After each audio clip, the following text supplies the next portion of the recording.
Finale d'association, le Tailgate Podcast, 100% NFL, Renaud Bourbonnais, Jean-Michel Elie, Tommy Néron, réunis à nouveau après une fin de semaine de football pas mal plus épique que la précédente. Je sais pas si vous êtes d'accord avec moi. 100%. C'est pas mal ça tout le temps avec ce format des séries-là. Là. À part Packers l'année passée qui a surpris dans Wild Card, c'était pas mal ça aussi. Mais bon, il faut bien éliminer une mauvaise équipe pour arriver à du bon foot. Ben, c'est ça. À un moment donné, il faut que la crème remonte. Puis on a déjà eu un Ravens-Bills qui était un gros choc là, pour le deuxième tour, mais évidemment, ça mettait la table pour le gros choc qu'on va avoir le week-end prochain avec les Bills et les Chiefs. Donc, on va parler de tout ça dans cet épisode, mais avant de revenir sur les matchs qui ont été joués ce week-end, on a quelques histoires desquelles parler. À commencer par celle présentée par Pretty Ugly, donc notre commanditaire Pretty Ugly qui fait des salsas produites de légumes qui étaient amochés, qui, plutôt que mourir dans une vidange quelconque, ont été réutilisés pour faire de délicieuses salsas. Vous pouvez les trouver en épicerie, dans les magasins à rayons également. Là. Chez Winners, sont là, à la caisse. T'as pas dit d'ouvrir l'œil pour peut-être voir quelque chose dans lequel tu es? Dans lequel tu es, ouais. Il y a une publicité qui va circuler dans les alentours du Super Bowl. Moi, j'ai vu la version bêta, donc c'était pas la version finale, donc je sais pas ce qui arrive, mais je suis dedans. Fait que une publicité sur le web de Pretty Ugly dans le cadre du Super Bowl. T'as-tu insulté qui t'approche? Ils sont comme, nous, on prend des légumes amochés, puis on en fait non, mais moi, j'étais la partie pretty de Pretty Ugly. OK. C'est qui faisait la partie ugly? Marie-Pierre Morin. C'est vrai en plus. J'ai de quoi t'annoncer, là. Je suis pas mal sûr que t'étais là ugly. C'est ça, les deux noms. Oh là là. Seigneur. Donc, Pretty Ugly qui présente ce segment hors terrain, cette histoire hors terrain, en fait, de la semaine. Elle met en vedette Byron Young des Rams de Los Angeles et Byron Young, son homonyme, qui ont été repêchés la même année. Ouais. Un qui jouait à Tennessee, celui des Rams, le bon Byron Young, appelons-le ainsi, et un autre qui jouait à Alabama. Et, The Ugly Byron Young. Il y a le Pretty et le Ugly. Exact. Donc, prenons le mauvais Byron Young, celui qui était avec Alabama, qui dit que... oui, exact. Qui, à son moment d'être repêché, il y a 2 ans, donc, dit avoir été contacté par les Raiders, qui ont dit on a l'intention de te repêcher et tout. En fait, non, excuse-moi. Le bon Byron Young s'est fait appeler par les Raiders, s'est fait dire on va te repêcher. Et pour finalement que ce soit l'autre Byron Young qui soit repêché. Puis 7 ans plus tard, le bon Byron Young est sorti à Los Angeles. Mais tout ça pour dire que le premier, celui qui a été repêché, le mauvais, par Las Vegas, il n'était pas projeté pour être repêché dans ces eaux-là. Non. C'était vraiment considéré comme un reach au point où il a été coupé. Ouais, là, je pense qu'il est rendu avec les Eagles. Exact. Il est rendu avec les Eagles, mais il a été coupé au mois d'août cette année. Là. Bon, ouais. Mais tout ça pour dire que ça en vient au point où on peut se poser la question, ils ont-tu vraiment repêché le mauvais gars? En même temps, c'est un petit, on en discutait avant d'entrer en ondes. C'est quasi impossible. C'est quasi impossible. Je veux dire, le gars joue pour une équipe, tu l'as vu jouer. C'est assez simple de choisir. Mais non, mais tu sais, dans le sens, c'est quasiment impossible de te tromper entre Tennessee et Bama. Ouais, t'es comme, le gars, il a un chandail orange sur le dos. Si t'es les Raiders, pour moi, c'est... Il n'y a rien qui me surprend. Il n'y a rien qui me surprend avec... Surtout ces années-là des Raiders. Le pré-Tom Brady, qu'on va dire. Oui. Puis, puis pour vrai... Je serais tellement pas surpris des Raiders, mais il y a assez d'infos que le monde sont comme... Je pense qu'ils se sont trompés de Byron Young. Mais c'est clair. Ça serait très Raiders aussi. Surtout que les deux étaient dans le même draft, puis il y en a un des deux qui était vraiment pas projeté au rang qui s'est fait sélectionner. Fait que Puis l'autre, oui. Mais l'autre est projeté 3e ronde. Et est devenu un bon joueur. C'est ça. L'autre est projeté genre 7e ronde, peut-être pas repêché. C'était juste un gars de Bama, l'autre gars. C'est vraiment le même. Mais c'est vrai, tu sais, dans le sens, on savait qu'il existait parce qu'il est dans le plus gros programme de foot. Puis quand t'es un scout, tu connais tous les joueurs d'Ohio State, tous les joueurs de Bama, Georgia, tu sais, ces gros programmes-là, tu vas avoir fait toute la chart, ben, on dirait que ça se pourrait, puis ça me ferait beaucoup rire. Mais tu sais, imagine une équipe qui brûle un 3e pick sur une erreur. Non, c'est catastrophique. Puis le bon Byron Young doit être content qu'il se soit trompé. Ça doit être catastrophique. Lui, ça fait 2 ans qu'il s'en va en série. Il est bien, il est taillé dans le gros stade qui coûte cher. Ben, le gros stade de Vegas aussi coûte cher, mais il y a quelque chose qu'il n'y a pas dans le stade des Raiders, c'est des victoires qu'ils appellent. Ouais. Mais ouais, c'est ça. Puis des games gagnés en playoff, ouais, je pense. Exact. Mais d'ailleurs, je tiens à dire, parce que là, on a dit pré-Tom Brady, puis on va, tu sais, Tom Brady, c'est pas réglé qu'il va réussir à changer la culture, dans le sens où on parle beaucoup de Tom Brady est arrivé. Là, Tom Brady est pas majoritaire. Le gars, il demande son opinion, Mark Davis. Mais si Mark Davis continue à suivre son opinion, tu sais, Jerry Jones pourrait demander l'opinion du pape. S'il écoute pas le pape, ben, tu sais, il a dit qu'il allait faire partie des décisions. Il a pas dit, moi, je l'écoute, peu importe. Non. Il a dit qu'il allait vraiment il demandait son opinion. Puis Wayne Gretzky n'était pas un bon coach, hein? Qu'est-ce qui nous prouve que Tom Brady va être un bon GM, propriétaire à voir. Mais c'est ça, je me suis obstiné avec un fan des Raiders hier sur le groupe. Shit. Puis ça me faisait obstiné. Ouais. C'est que j'ai dit qu'il y avait 2 morceaux, puis il était pas content que j'ai dit ça. Je parlais de Brock Bowers, puis Max Crosby. Ouais. Puis il a dit, fais tes devoirs. Jacoby Meyers est là. Ben, puis le pire, c'est que je me suis vraiment posé la question de quel morceau je pourrais avoir oublié. Ils ont un bon punter. Hein? Christian Wilkins, mais il est tout le temps blessé. Ouais, c'est ça. Puis c'est pas des morceaux, je pense, qui vont être là quand les Raiders vont être rendus à gagner. Je confirme que non. Brock Bowers, c'est le seul morceau qui va être là quand les Raiders vont gagner. Mais s'ils gagnent. Pour en revenir à l'histoire de Young, là, des fois, c'est pour ça que c'est important d'avoir des noms distincts. Genre, comme. Ça serait jamais arrivé à un Québécois dans le draft de la NFL. Ben non. Tu comprends? C'est pour ça. Fait que Byron Young apprend ta crise de leçon. Non, mais par contre, si tu t'appelles Liam Tremblay. Liam Tremblay, c'est sûr que tu te fais draft au bon rang. Ouais, mais pas au Québec. Au Québec, tu vas te faire couper de ton équipe AA parce qu'ils se sont trompés de gars. Liam. Mais ouais, mais ça revient sur le bon vieux Chris Jones. Trouver des. Tu le sais, là. T'es marié à une femme qui fait en haut de 6 pieds, toi, tu fais en haut de 6 pieds. T'as un gars qui vise la NFL, donne-lui un nom badass. Chris Jones, baby. Fait que Chris Jones puis Byron Young, c'est l'inverse des Saint Brown. Ouais. En effet. Ça, c'est fucked up. C'est revenu encore, cette histoire-là, que le père des Amari? Des Saint Brown, Amon-Ra puis Economus, que lui, il croit au pouvoir des noms.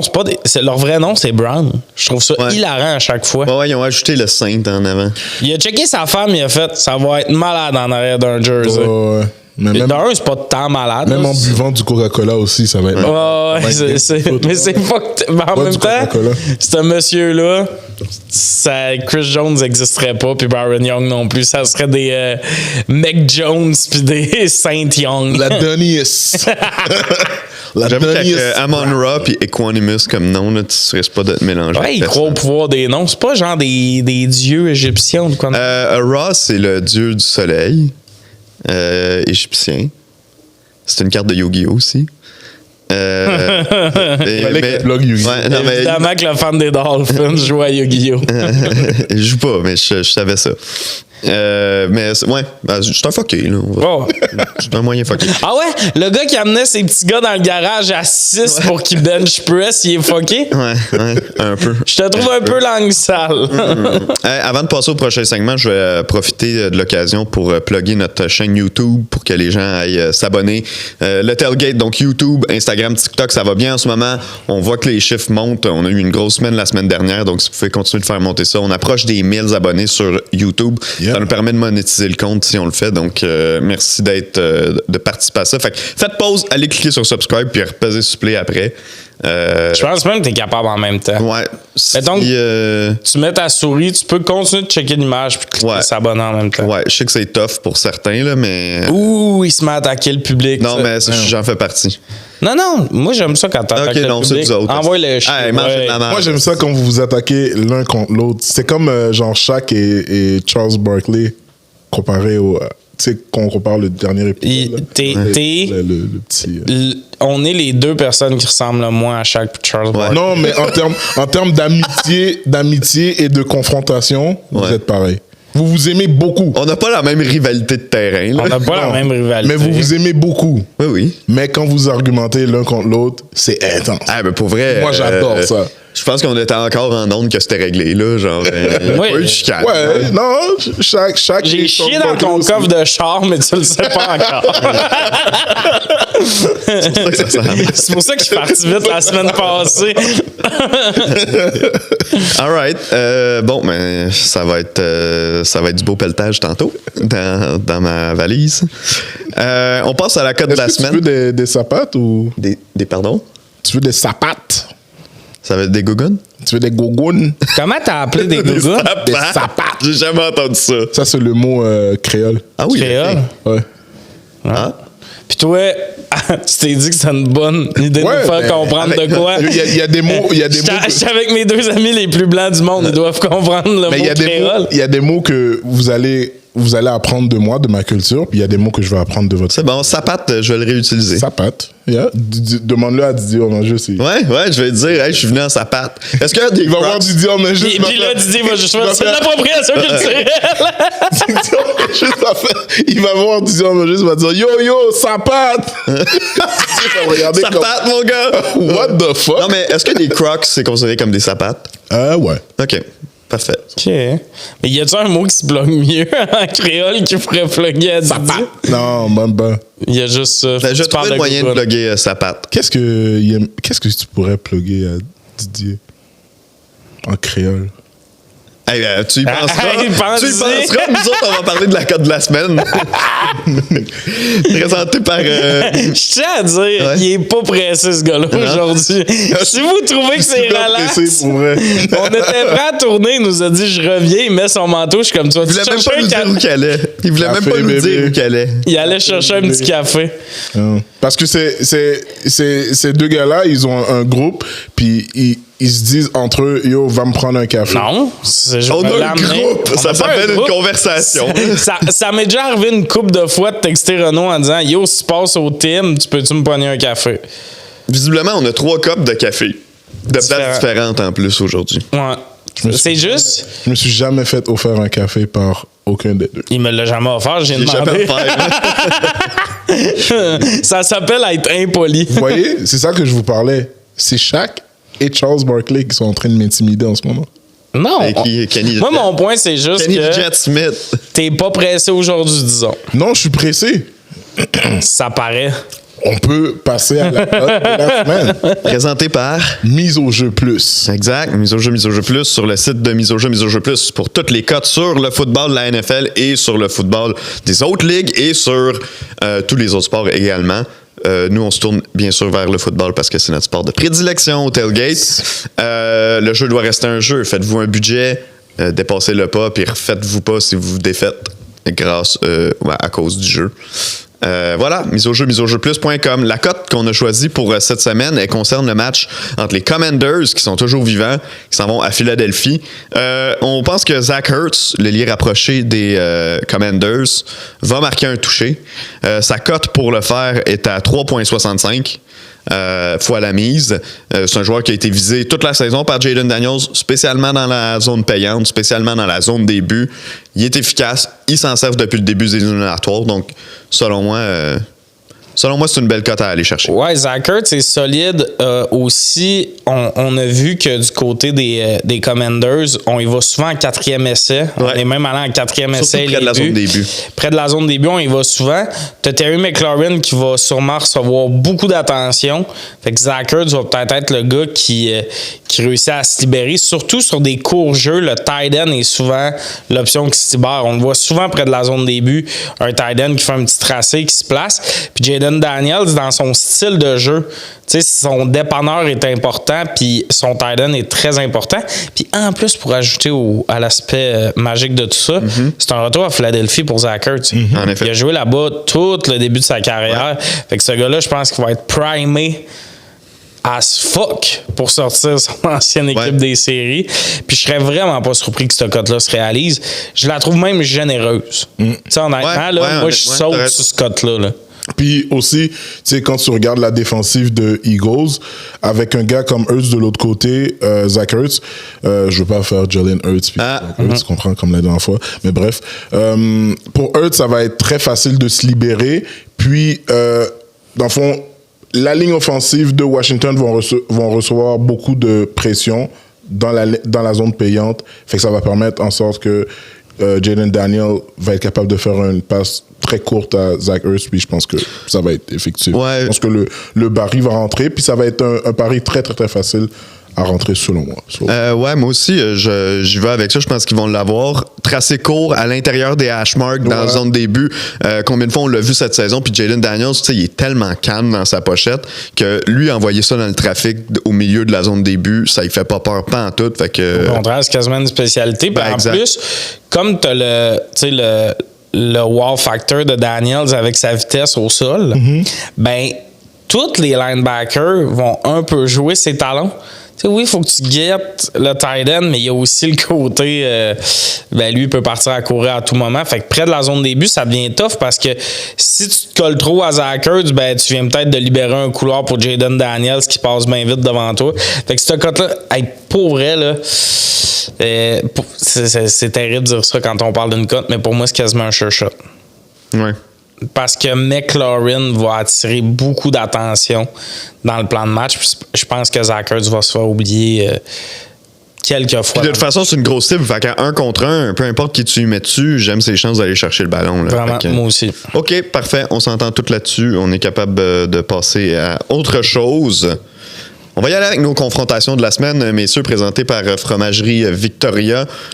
Déplacez-vous dans une de leurs locations ou vous pouvez même aller chercher de la bouffe pour la ramener chez vous, des produits pour les ramener chez vous. Fromage frais aux 24 heures, meilleure poutine au Québec est ici chez Fromagerie Victoria. Et surtout, ne l'oublions pas, messieurs, crèmerie à l'année chez Fromagerie Victoria. Yes. N'oubliez pas de tremper votre... faut qu'on en parle. Quelqu'un l'a fait cette semaine, la sauce sur... La sauce brune là, de poutine sur la crème glacée. Il nous a dit que c'était pas pire, mais que la sauce barbecue serait mieux. Ce dont je doute. Moi, je vais le dire. Toutes les analyses culinaires de ce gars-là. Faut faire attention. Faut faire attention à ce qu'on dit dans le podcast. Moi, je vais le dire, là. Crème molle dans la poutine, j'y croyais un peu, mais là, sauce à poutine sur de la crème molle, moi, je trouve qu'on a... En même temps, c'était notre idée, là.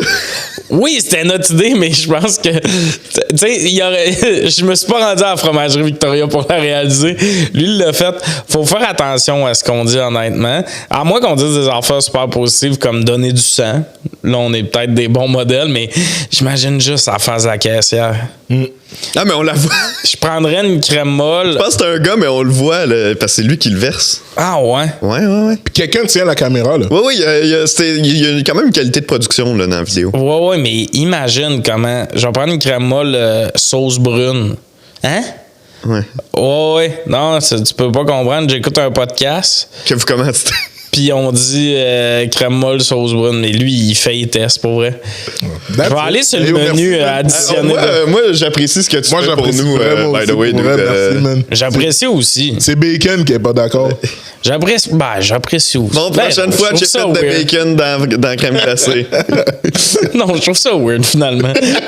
Je vais vous garder du côté j'apprécie, mais là, je trouve qu'on a disrespect de la crème molle. C'est ça, exact. Oui, complètement. Ben, merci à Fromagerie Victoria donc pour cette superbe commandite pour le segment des confrontations de la semaine qu'on amorce à l'instant avec le match Texans-Chiefs qui s'est déroulé, j'ai envie de dire, à peu près comme on prévoyait que le match se prévoit. C'est-à-dire victoire des Chiefs, malgré le fait qu'ils aient été out-yardés par les Texans dans ce match-là, par plus de 100 verges. En fait, c'est la première fois qu'une équipe dégage pas du match et out-yard son adversaire par plus de 100 verges en play-off et qu'elle perd. C'était 49-0 jusqu'à ce moment-là. C'est la première équipe à réussir à perdre dans ces circonstances-là. Mais honnêtement, est-ce qu'il y a parce qu'il y a eu un bon moment de la partie où le match était serré. Y a-tu vraiment un moment où vous êtes censé inquiet pour les Chiefs dans ce match? Non, du tout. Man, pour de vrai, les Chiefs ont juste joué comme une équipe championne. Ça veut dire être intelligent avec le ballon, pas gaspiller d'énergie. Quand ils étaient sur le terrain, c'était productif. Côté de l'offensive des Chiefs, j'aurais aimé ça, voir plus une distribution de ballon aux autres receveurs. Je pense que Diop, Juju et Hollywood Brown n'ont pas été visés par des cibles. Côté défensif, man, grosse défense de Casey. Karl Loftus. George Karlaftis. Ouais, exact. Bravo. Le thanks, man, merci, man. C'est le Loftus qui Une chance qu'il n'y a pas de H en plus. Ça. Parce que Karlaftis. Man, grosse game de ce gars-là. Ouais. Yo, honnêtement, là, c'est l'un... Moi, au début, je pensais que Bolden, c'était une pièce essentielle à la défensive de Casey, mais Karl Loftus, honnêtement, là, pour vrai, ce gars-là, je pense que s'il n'est pas dans la défensive, ça fait une grosse différence.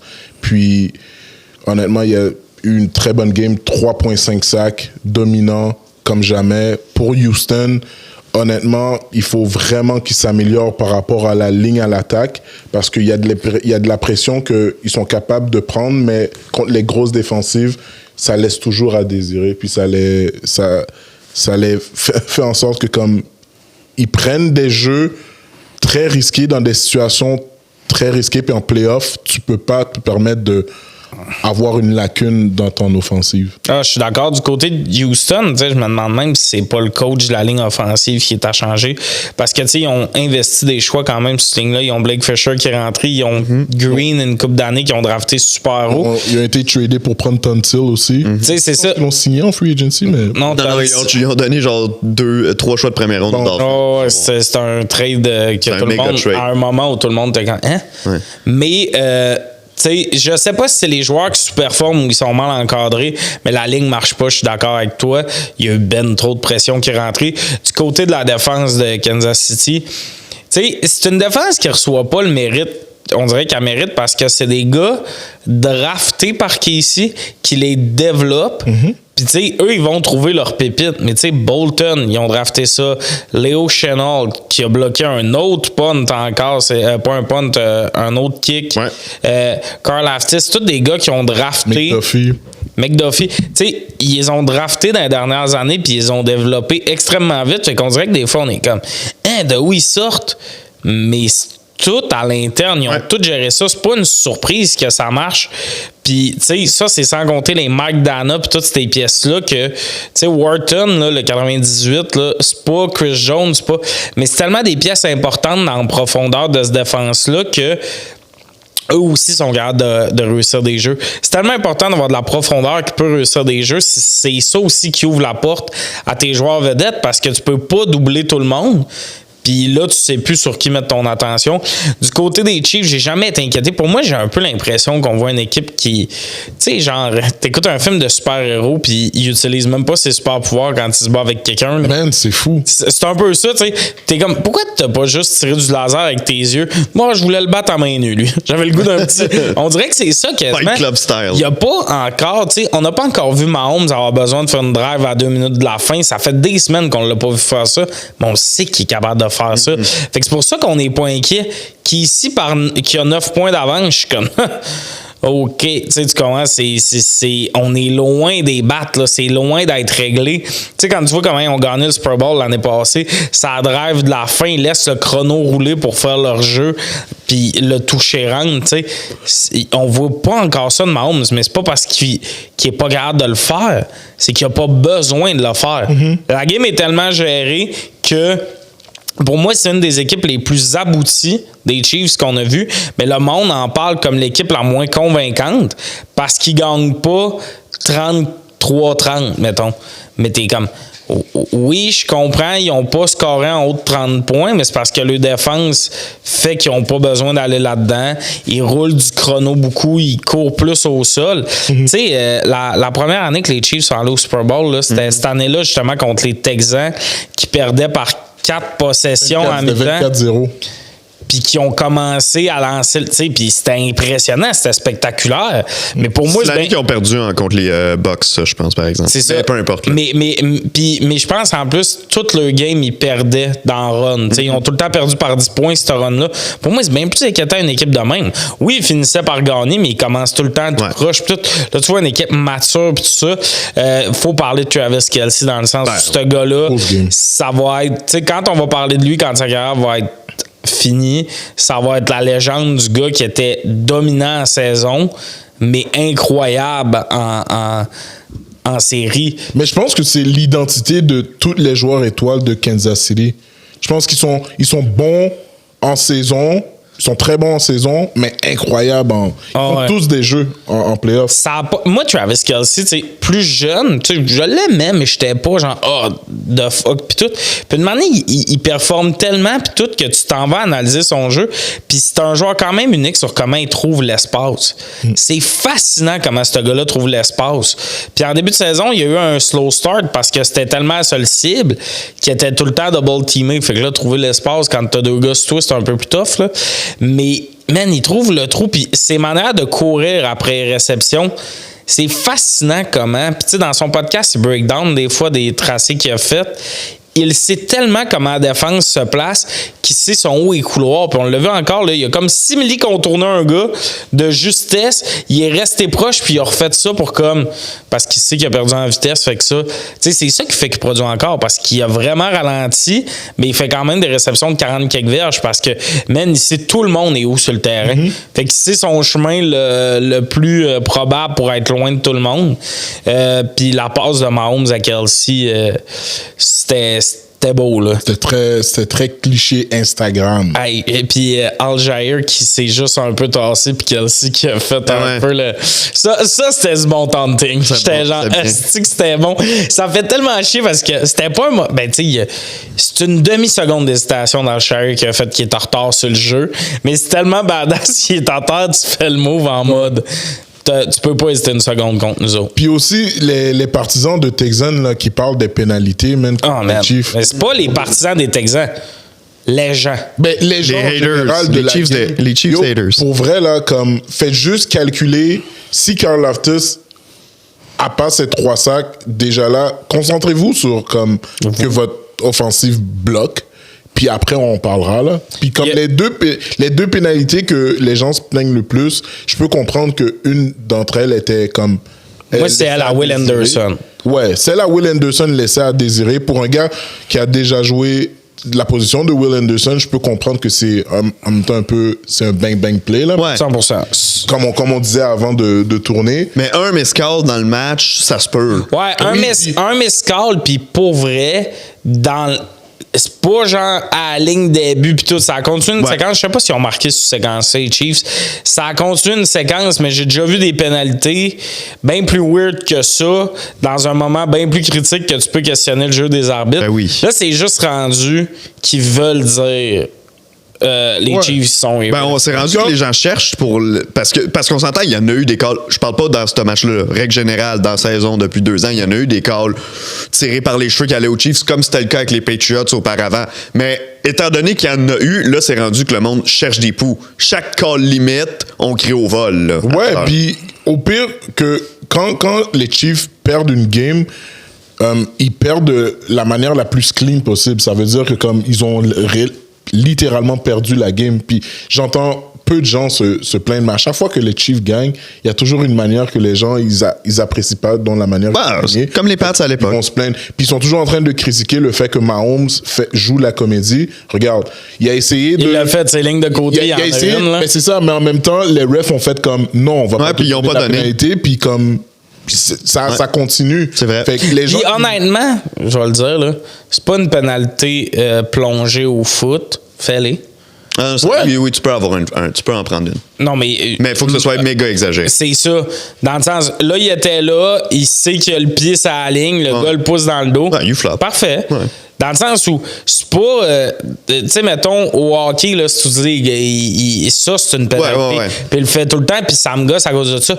Mais Tom Brady aussi, des fois, ça y arrivait là, de survendre quelque chose, une pénalité ou whatever. Puis Mahomes, il est rendu à ce stade-là où là, il a la pénalité Tu sais, des fois, là, les recrues se font dire « t'auras pas un roughing the passer là-dessus. » Mais là, il est rendu là. Pour moi, ce qui me gosse à propos, mettons, de toute cette affaire-là, des arbitres contre les Chiefs, c'est qu'on est rendu qu'on dirait qu'on cherche une explication parce que sinon, on peut pas expliquer leur succès. Fait que là, c'est rendu, c'est les arbitres contre les Chiefs. Avec les Chiefs, dans le temps, c'était les Pats. Une des raisons pourquoi ça nous marque plus, c'est qu'on écoute toute leur game. Ouais. Dans le sens où les Pats, c'est la même affaire. C'est des bonnes équipes, fait qu'ils jouent tout le temps en prime time. On les voit plus que les autres équipes. Mais tu sais, la game Vikings-Rams dans la saison, là, Darnold qui était dans la zone de but, puis Byron Young qui s'est même mis 2 mains sur le casque parce qu'il était convaincu que c'était une pénalité, il l'a pas eu. Si ça arrive aux Chiefs, ça monte vers de ça. L'arbitre qui est allé voir Josh Allen dans la game pour lui dire le monde, si ça arrive à Mahomes, ça fait le tour de l'Internet et c'est la conspiration qui continue. Puis, tu sais, pour moi, il y a des miscalls bien plus évidents, mettons, du côté des Commanders dans le game. Frankie Louvu qui est allé hit Goff à la tête, je comprends qu'il n'était pas en position de « je suis un quarterback », là, c'était après une interception ou un fumble. T'as Goff qui essaie d'aller réaliser le jeu. T'as numéro 4 des Commanders, Frankie Louvu, qui le hit, mais il le hit complètement en tête. C'est pour ça qu'il a été sorti du match.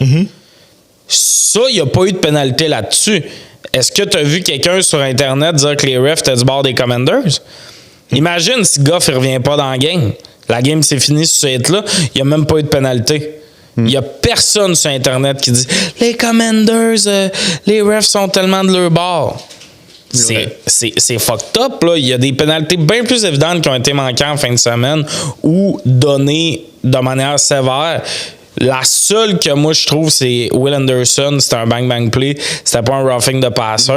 Mais sinon. Mais ça faisait somme toute l'unanimité aussi, là, tu sais.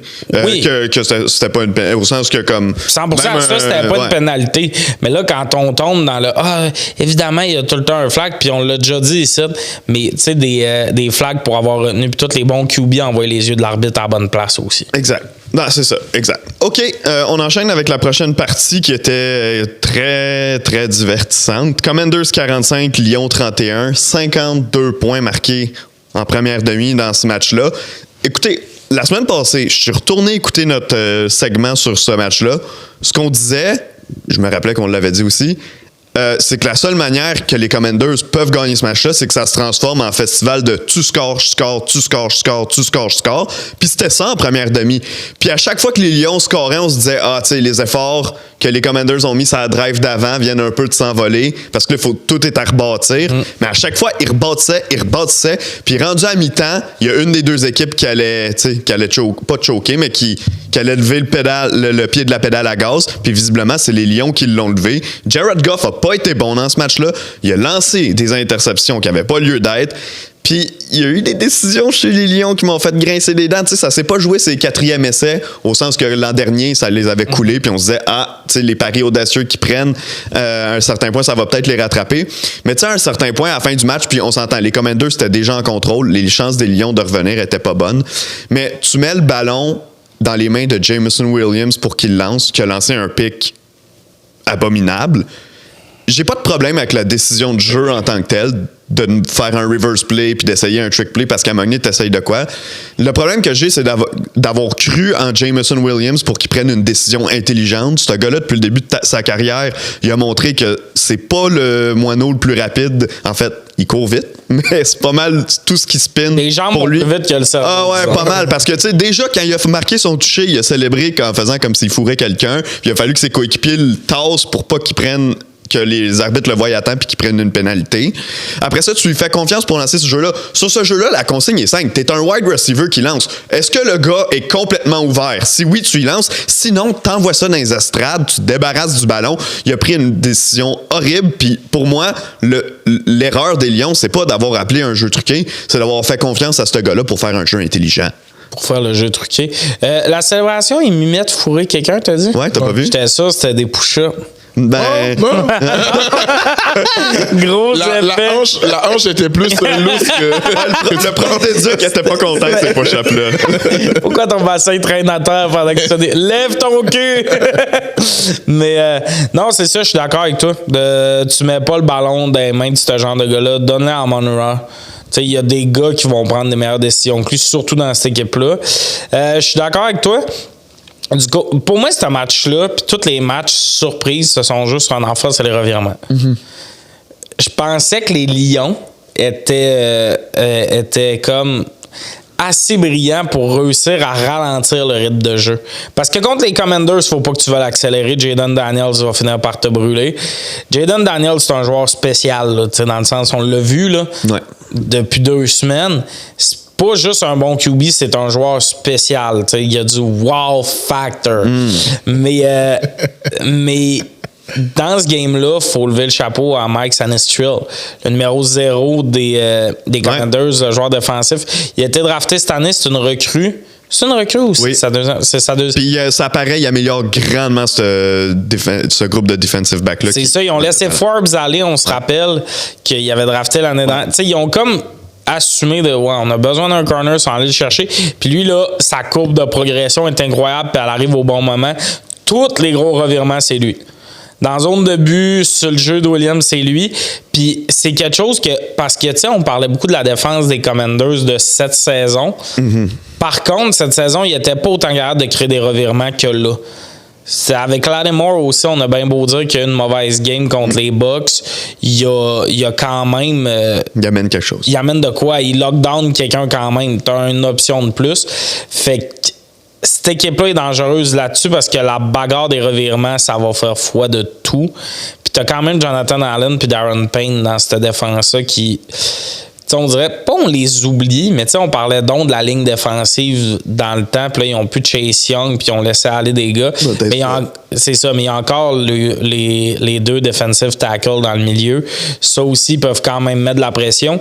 Fait que c'est intéressant. J'ai hâte de voir pour la suite, mais juste cette victoire-là, là, c'est grand, là. Puis du côté de Dan Quinn, il y avait clairement une idée en arrivant avec cette équipe-là, un peu dans le même setup que Dan Campbell, beaucoup de 4e essai et tout. Mais ce qui est intéressant, c'est qu'avec Jayden Daniels, il gagne.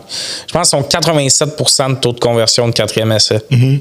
Puis c'est pas souvent avec un running back qui n'ont pas de jeu au sol. Mm. Imagine cette équipe-là avec un jeu au sol. Mm-hmm. Mais un esti de running back dominant dans cette équipe-là, là Jayden Daniels, ça devient encore plus dangereux quand tu prends ses jambes parce que tu as une autre option puis tout. T'sais, c'est rare, tu vois une équipe y aller en 4e essai, t'es comme moi, les chances qu'ils font un long... ils vont contourner la défense par le côté, mais Jayden Daniels a la vitesse pour ça, fait que c'est tough l'arrêter. Puis des fois, c'est par la passe, même. Il est calme, Jayden Daniels. On dirait que c'est un premier 10 en début de match. 4e et les buts, bien tranquille, il n'y a pas de stress. Il attend la seconde parfaite, bang. Puis il release vite ses passes. Ça, c'est vraiment intéressant pour un gars qui improvise parce que quand la pression arrive, il a le temps de décocher sa passe avant qu'il soit trop tard. Dans le fond, pour les Lions aussi, on en avait parlé à la fin de la saison régulière avec tous les blessés. Malgré qu'il y a eu quelques retours, mais avec tous les blessés qui ont subi cette saison, on pouvait prévoir une sortie plus hâtive que prévu. Mais une fois que tu arrives au match, puis que tu dis, ben non, les Lions vont pas perdre ça contre les Commanders, puis finalement, ben Chris, oui, il y a à perdre finalement, puis il l'échappe. Pour eux, leur meilleure opportunité au final, c'était même pas cette année, c'était l'an dernier quand tu menais par 2 possessions au Conference Championship contre les Niners, puis que finalement, tu as trouvé le moyen de l'échapper à cause des décisions de Dan Campbell.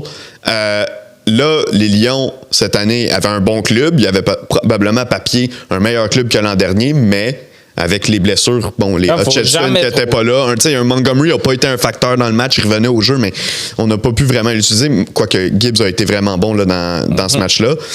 Ceci étant dit, est-ce qu'on a raté un peu la fenêtre d'opportunité chez les Lions? Parce que là, Ben Johnson s'est fait, s'en va à Chicago. Aaron Glenn, c'est pas fait, mais visiblement, elle va s'en aller. Tu perds tes 2 coordonnateurs, les contrats avancent, il y a des gars qu'il va falloir que tu payes ultérieurement, tu ne pourras pas garder cette équipe-là éternellement. Jared Goff prend 1 an de plus. Est-ce que la fenêtre est en train de se refermer sur les Lions? Non. Moi, par rapport à cette game-là, je vais dire 3 choses. C'est Glenn, côté défensif, le scheme offensif de Détroit, puis de la manière que ils ont la 3e chose, ça va être la manière qu'ils ont mal géré le cadran. Glenn, côté défensif, je m'attendais à plus qu'il contienne Jayden Daniels. Je m'attendais à ce qu'il amène plus de pression, puis je trouve que les blitz du côté des Lions laissaient à désirer, puis je pense pas que Jaden Daniel avait un sentiment d'urgence de se débarrasser du ballon. Il restait beaucoup dans la pocket, puis ça le permettait aussi de prendre des bonnes décisions, puis de lancer le ballon à la bonne personne. Deuxième chose, quand ton équipe se fait dominer dans le sens qu'ils se font marquer beaucoup de points, à un moment donné, il faut que tu revires la situation, puis tu réalises que côté offensivement, comment je peux contrôler la game, ben c'est en courant le ballon. Puis Gibbs avait une très bonne game. Je comprends pas pourquoi ils ont pas couru plus que 14 fois avec lui. Ils ont couru pour 14 fois avec Gibbs, mais comme Gibbs, honnêtement, je lui aurais donné le ballon comme 25 à 30 fois, accompagné de Montgomery aussi, qui a pas couru autant. Puis quand tu regardais les Commanders, ils étaient pas nécessairement capables d'arrêter le jeu par la course. Ouais. Fait que oui, je suis conscient que tu es en train de perdre la game, mais en même temps, chaque drive que tu as offensivement du côté de Lyon, ça doit être pour aller scorer des points. Puis en même temps, tu te permets de contrôler le jeu. Puis tu fatigues la défensive de l'autre côté. Puis c'est une défensive pas nécessairement expérimentée, celle de Washington Commanders. Fait que tu les fatigues, tu continues à courir avec Montgomery qui est lourd, dur à plaquer, Gibbs qui est rapide, puis très dur à plaquer aussi. Puis après ça, offensivement, tu laisses la game dans les mains de Jared Goff, puis après 3 passes d'interception, tu continues à lancer le ballon. Puis c'est 40 passes tentées. 40 passes tentées, là, c'est comme dire à ton QB, yo, la game te revient à toi, genre. Puis je trouve que du côté de Dan Campbell, on n'a pas été capable de prendre la décision de comme shifter la game, puis de faire en sorte que comme, OK, yo, guys, on commet beaucoup de revirements, il y a beaucoup de pression sur Jared Goff. Comment on peut contrôler ça? C'est en faisant en sorte que comme on court le ballon, on laisse le ballon à Gibbs, Montgomery, puis on accumule des verges par la course, puis ça va permettre en sorte qu'on contrôle le cadran, puis à la fin, le ballon va nous revenir, puis on va juste épuiser le tir. Avec un roster comme les Lions qui ont, c'est pas normal que tu perdes des festivals offensifs. Ben, c'est pas juste ça, c'est que ils ont comme ouvert la porte aux Commanders parce que les Commanders n'ont pas de jeu au sol. Là, finalement, ça a pas été si pire dans ce game-là. Mais toi, tu as l'avantage là-dessus. Fait que tu es censé marteler qu'il faut que ça passe par le sol. Puis si Gibbs court 30 fois, je pense pas que ça nécessite les 2 interceptions. C'est qu'à un moment donné, plus tu lances souvent, plus les corners vont être agressifs, plus il y a de chances que ton équipe ait de sac du corps. Mais tu sais, on va parler tantôt de Ben Johnson puis Glenn. Tu parles de la fenêtre d'opportunité, Renaud. Je pense pas, dans le sens qu'on a un jeune roster. Gibbs est jeune, Laporta est jeune, Penny Sewell est jeune. Ils ont beaucoup de jeunes joueurs. Par contre, mais tout du monde, il faut que tu re-signes. Ils seront pas sur leur contrat d'entrée. Je comprends, mais ils vont encore drafter. Ils ont une bonne équipe pour drafter. Moi, la question que je vous pose peut-être là, puis on parlera tantôt, il y a des questions là, sur Glenn et compagnie. Ben, Goff, c'est-tu le gars de la situation? Parce que pour moi... Puis il y a quelqu'un qui a fait un commentaire sur le groupe, il disait « Hey, c'est fou, en fin de semaine, c'est tout le temps le meilleur QB qui a gagné. C'est comment une équipe comme les Commanders, qui a plein de trous, peut traverser une équipe comme les Lions. Puis pour moi, les Eagles sont un peu bâtis de la même façon présentement. Il y a des trous nulle part. Mais Hurts joue mal. Ouais, mais dans le game des Eagles, le meilleur QB n'a pas gagné. Non, c'est ça. C'est le seul exemple où ça a été le cas. Mais là, on va-tu le revivre la fin de semaine prochaine? Dans le sens où tu as des équipes, là, ils ont du talent partout. Les Eagles, là, c'est une défense que tu te fais à Madden, puis de m'amener, tu fais Chris, c'est plus le fun. Là, c'est ben trop dominant quasiment. Comment ça, ces équipes-là qui sont aussi bonnes pour bâtir, pensent à cheap out sur le QB? C'est que c'est tough à trouver un bon QB. Puis là, Goff, il y a quelqu'un qui nous demandait pensez-vous que c'est le gars de la situation? Est-ce qu'on le laisse aller? Comment tu le laisses aller? Il a signé un contrat, non. Il est garanti. Vous avez décidé de passer par lui. Puis malheureusement, mais la réponse c'est non, c'est pas le gars de la, c'est pas la solution. Puis c'est pas des armes qui manquent à Goff là pour avoir. Non, ils sont loadés. Là. Ouais, même avec les blessures, il était loadé pareil. Ouais. Laporta, Brown, Williams, Tu sais, Montgomery qui attrape des balles aussi. Gibbs aussi. Tu sais, c'est comme. La ligne à l'attaque, dans le sens où on n'avait pas d'un weapon, mais il y a du temps pour lancer. Là.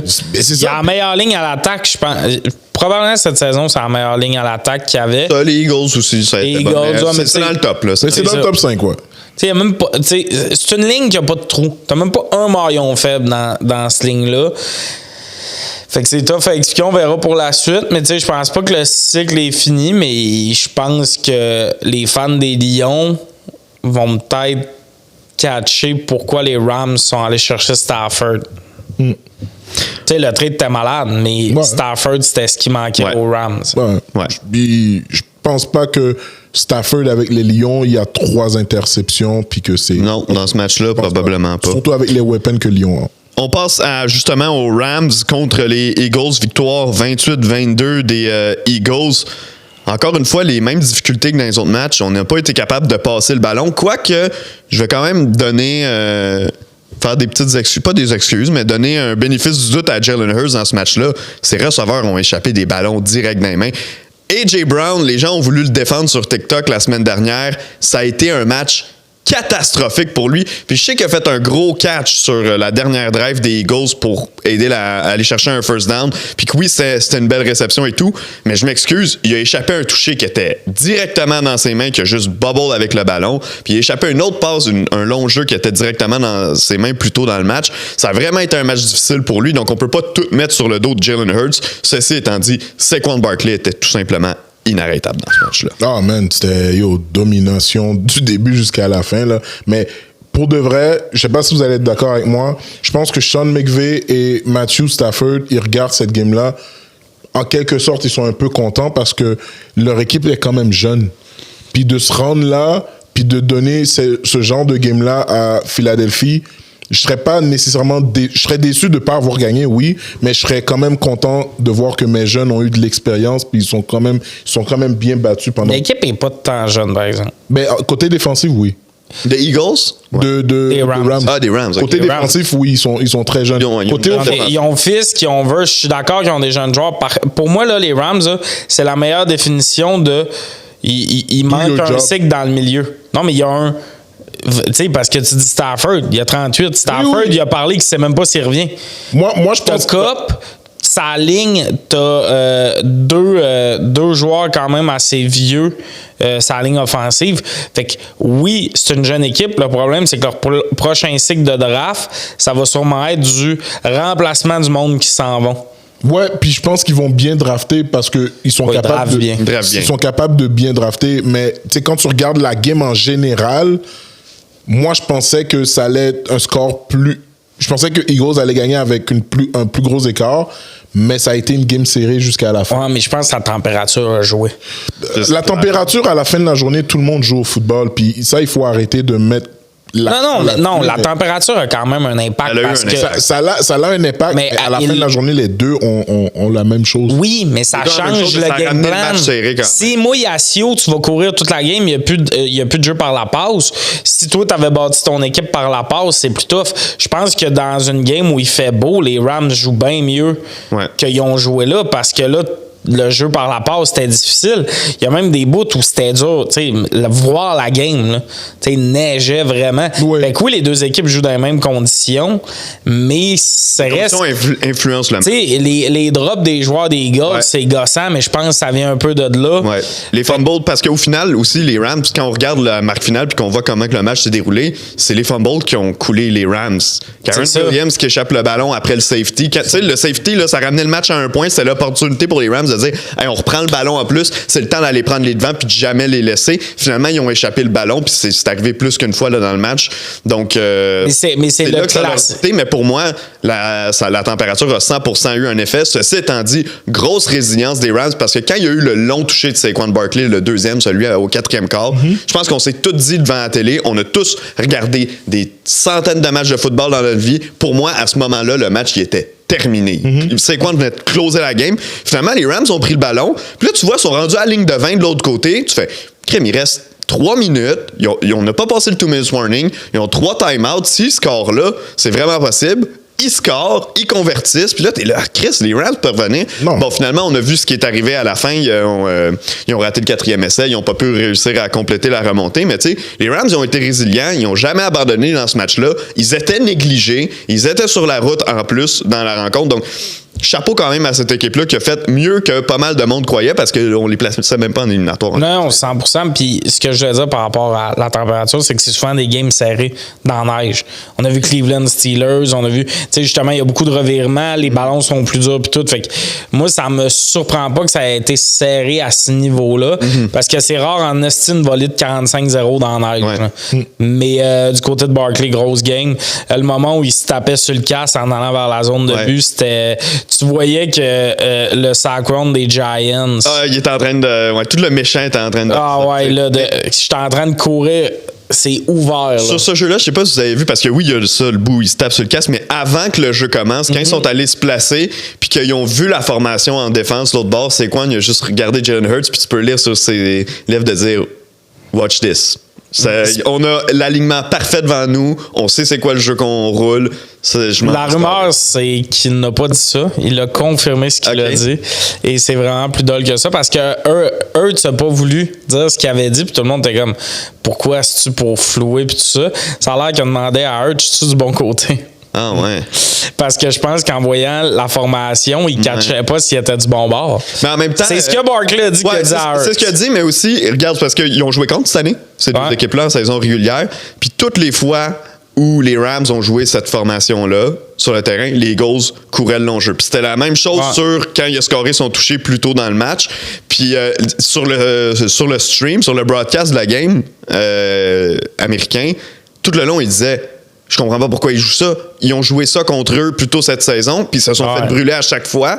Puis ils ont dit cette semaine, ouais, on refera pas ça, ça a causé notre perte. Puis ils l'ont pas joué tout le long, mais ils sortaient une fois de temps en temps. À chaque fois que les Eagles le voyaient, c'est comme, ben, yo. Parce que lui, il aurait dit, faut-tu que je flippe, genre que je swap de côté. Puis je pense que c'est parce que d'habitude, c'était une remise genre comme ça. Puis je pense que eux, c'était comme, you're good, là. Je vais te donner de même, puis tout ça. Puis en plus, t'enlevais un indice aux Rams. Comme toi, tu as une formation un peu différente, mais tu cours du même bord, t'es parfait. Fait qu'il aurait demandé s'il fallait qu'il swap de côté. Puis Hurts, je pense que c'est pour ça qu'il voulait pas répondre. Peut-être pour laisser le mystère de... Tu sais, ça fait une bonne quote Instagram. Jalen Hurts, c'est tellement... Vous l'avez vu après le match, là, quand il parlait de... Quand il jouait à Madden, puis qu'il mettait la neige à 100. Puis... Quel gars cheesy, là, genre. Je l'aime bien, Jalen Hurts. Lui, il dit « Je t'aime après 2 dates ». Ouais. Jalen Hurts... Une date. À la fin de la première... Tu couches avec, puis à la fin, il dit « Je t'aime », tu fais quoi? Il fait « T'as bien compris ». T'as bien compris. Puis il met sa main de même sur la bouche. Il met son doigt dans ta bouche un peu. Il mixe. Puis... mais Hurts, il a une belle course aussi, tu sais, dans le sens où je pense pas que ce gars-là, je pense pas que la saison qu'on vit actuellement, ça va être la moyenne de ses saisons. Je pense qu'il va remonter. Mais il s'est blessé aussi pendant la game, là, fait que j'ai hâte de voir dans quel état il va être contre les Commanders. Parce que quand Hurts joue bien, calisse cette équipe-là est loadée, puis... en tout cas, je pense que l'équipe en général de Philadelphie, il manque aucune pièce à cette équipe-là. Hey, honnêtement, la seule chose que j'aurais changé chez Philadelphie, c'est le quarterback. C'est tout. Oui, mais comme, tu sais, quand il est allé au Super Bowl, c'était lui le MVP de la game, tu sais, dans le sens où quand il joue bien, cette année, c'est une année plus tough pour lui. Mais l'an passé aussi. En fait, le problème, c'est que sa bonne année, c'est plus elle qui a l'air d'une exception en ce moment. Moi, je pense sincèrement que j'ai hâte de voir s'ils vont bouger Jay Brown. Ça va peut-être changer beaucoup de choses pour Jalen Hurts parce que Brown, il a l'air de mettre une pression pas claire aussi sur cette équipe-là. Faut qu'il ait la balle, faut qu'il ait un peu tout, puis après ça, le monde peut... Fait que là, on dirait que ça met Hurts tout le temps dans une drôle de situation, mais t'as raison, ça se peut que ça soit l'exception l'année qui en plus, c'était l'année de son contrat, fait qu'il est bien payé pour cette année-là. Mais on verra. D'ailleurs, l'assistant GM des Eagles, s'il ne devient pas GM bientôt, il faut qu'il se pose des questions sur sa personnalité. Qui risque d'être une équipe t'appelle dans cette équipe-là. Là. Comme, quoi, l'équipe qui draft un an d'avance puis qui est sur un cycle incroyable? Ouais. Puis ils ont comme 3 recrues côté défensif qui jouent là, de manière constante, puis ils jouent bien. Ouais, puis tu sais, les autres sont jeunes aussi. Nolan Smith, c'est drafté l'année passée. Nakobe Dean, c'est il y a 2 ans. Jalen Carter, c'est l'année passée. Tu sais, c'est tous des gars draftés dans les 3 dernières années quasiment. 100%. Messieurs, on verra l'état de santé de Jalen Hurts en vue de la prochaine partie. Tu l'as mentionné, là, c'est blessé dans le match. Puis il faut pas oublier que dans les dernières semaines, il avait subi une commotion cérébrale aussi. Donc, puis il y avait déjà eu des blessures aussi. Oui, c'est ça. Donc, notre Jalen est amoché à suivre pour donc le rendez-vous contre les Commanders dimanche prochain. On termine les confrontations de la semaine avec le match Ravens-Bills qui s'est terminé 27-25 en faveur des Bills. Ça s'est joué jusqu'à la toute fin. Il y a eu un converti de 2 points pour égaler pour aller en prolongation. Mark Andrews qui a échappé le ballon. Les Bills qui passent donc s'en vont affronter les Chiefs à Kansas City en finale de l'Américaine la semaine prochaine. Vos impressions de la partie? Man, pour vrai, je sais pas que ça va prendre du côté des Ravens pour finalement se dire que comme il faut qu'on ait un receveur ou 2 receveurs d'impact dans cette équipe-là. Parce que, premièrement, ils ont commencé la game de manière tout croche. Ils ont bien commencé la game, au contraire, excuse-moi, mais les séquences suivantes, ils se faisaient souvent arrêter, puis Derrick Henry n'était pas assez dominant au sol. Fine. Là, maintenant, tu laisses Buffalo Bills dicter l'allure de la game. Tu contiens pas Josh Allen, tu le permets de faire des jeux très excitants, puis il donne la balle à Shakir. Puis c'est comme écrit dans le ciel, c'était quoi le game plan de Buffalo Bills? C'était Shakir ou Josh Allen va courir. Puis c'est ça qu'ils ont fait tout le long de la game. Les revirements, quand tu crées des revirements comme ça pendant les playoffs, c'est sûr et certain que tu perds la game. Ouais. Nommez-moi n'importe quelle équipe dans les playoffs là, en ce moment, puis qu'ils ont perdu la game. Leur équipe ont fait... Non, mais c'est tout ça. Ouais. C'est la guerre des revirements. Dans chaque match, c'est ça, puis ça a tout le temps été ça. Là. Puis aussi, il faut que tu regardes, tu sais, côté défensif, qu'est-ce qui a fait en sorte qu'il n'y a pas eu de spy contre Josh Allen? Qu'est-ce qui a fait en sorte que Shakir touchait toujours le ballon sur des petites passes, puis c'était rapide, puis après ça, c'était des 7 yards. Pas d'adaptation en défense. Côté de Andrews, il peut pas donner la game comme ça. T'es un vétéran dans l'équipe, puis t'es conscient des conditions qu'il y a sur le terrain. T'sais, on parlait de la neige. Force pas le jeu si tu peux pas aller nulle part. Où est-ce qu'il a fait le fumble, là? C'est, il attrape, il se débarrasse de son couvreur. Il y a 3 gars qui arrivent, mets-toi à terre ou protège le ballon, puis comme tu sais que le couvreur est à 2 cm de toi, protège le ballon. Pourquoi tu cours avec une main sur le ballon puis tu essaies de faire un jeu extra?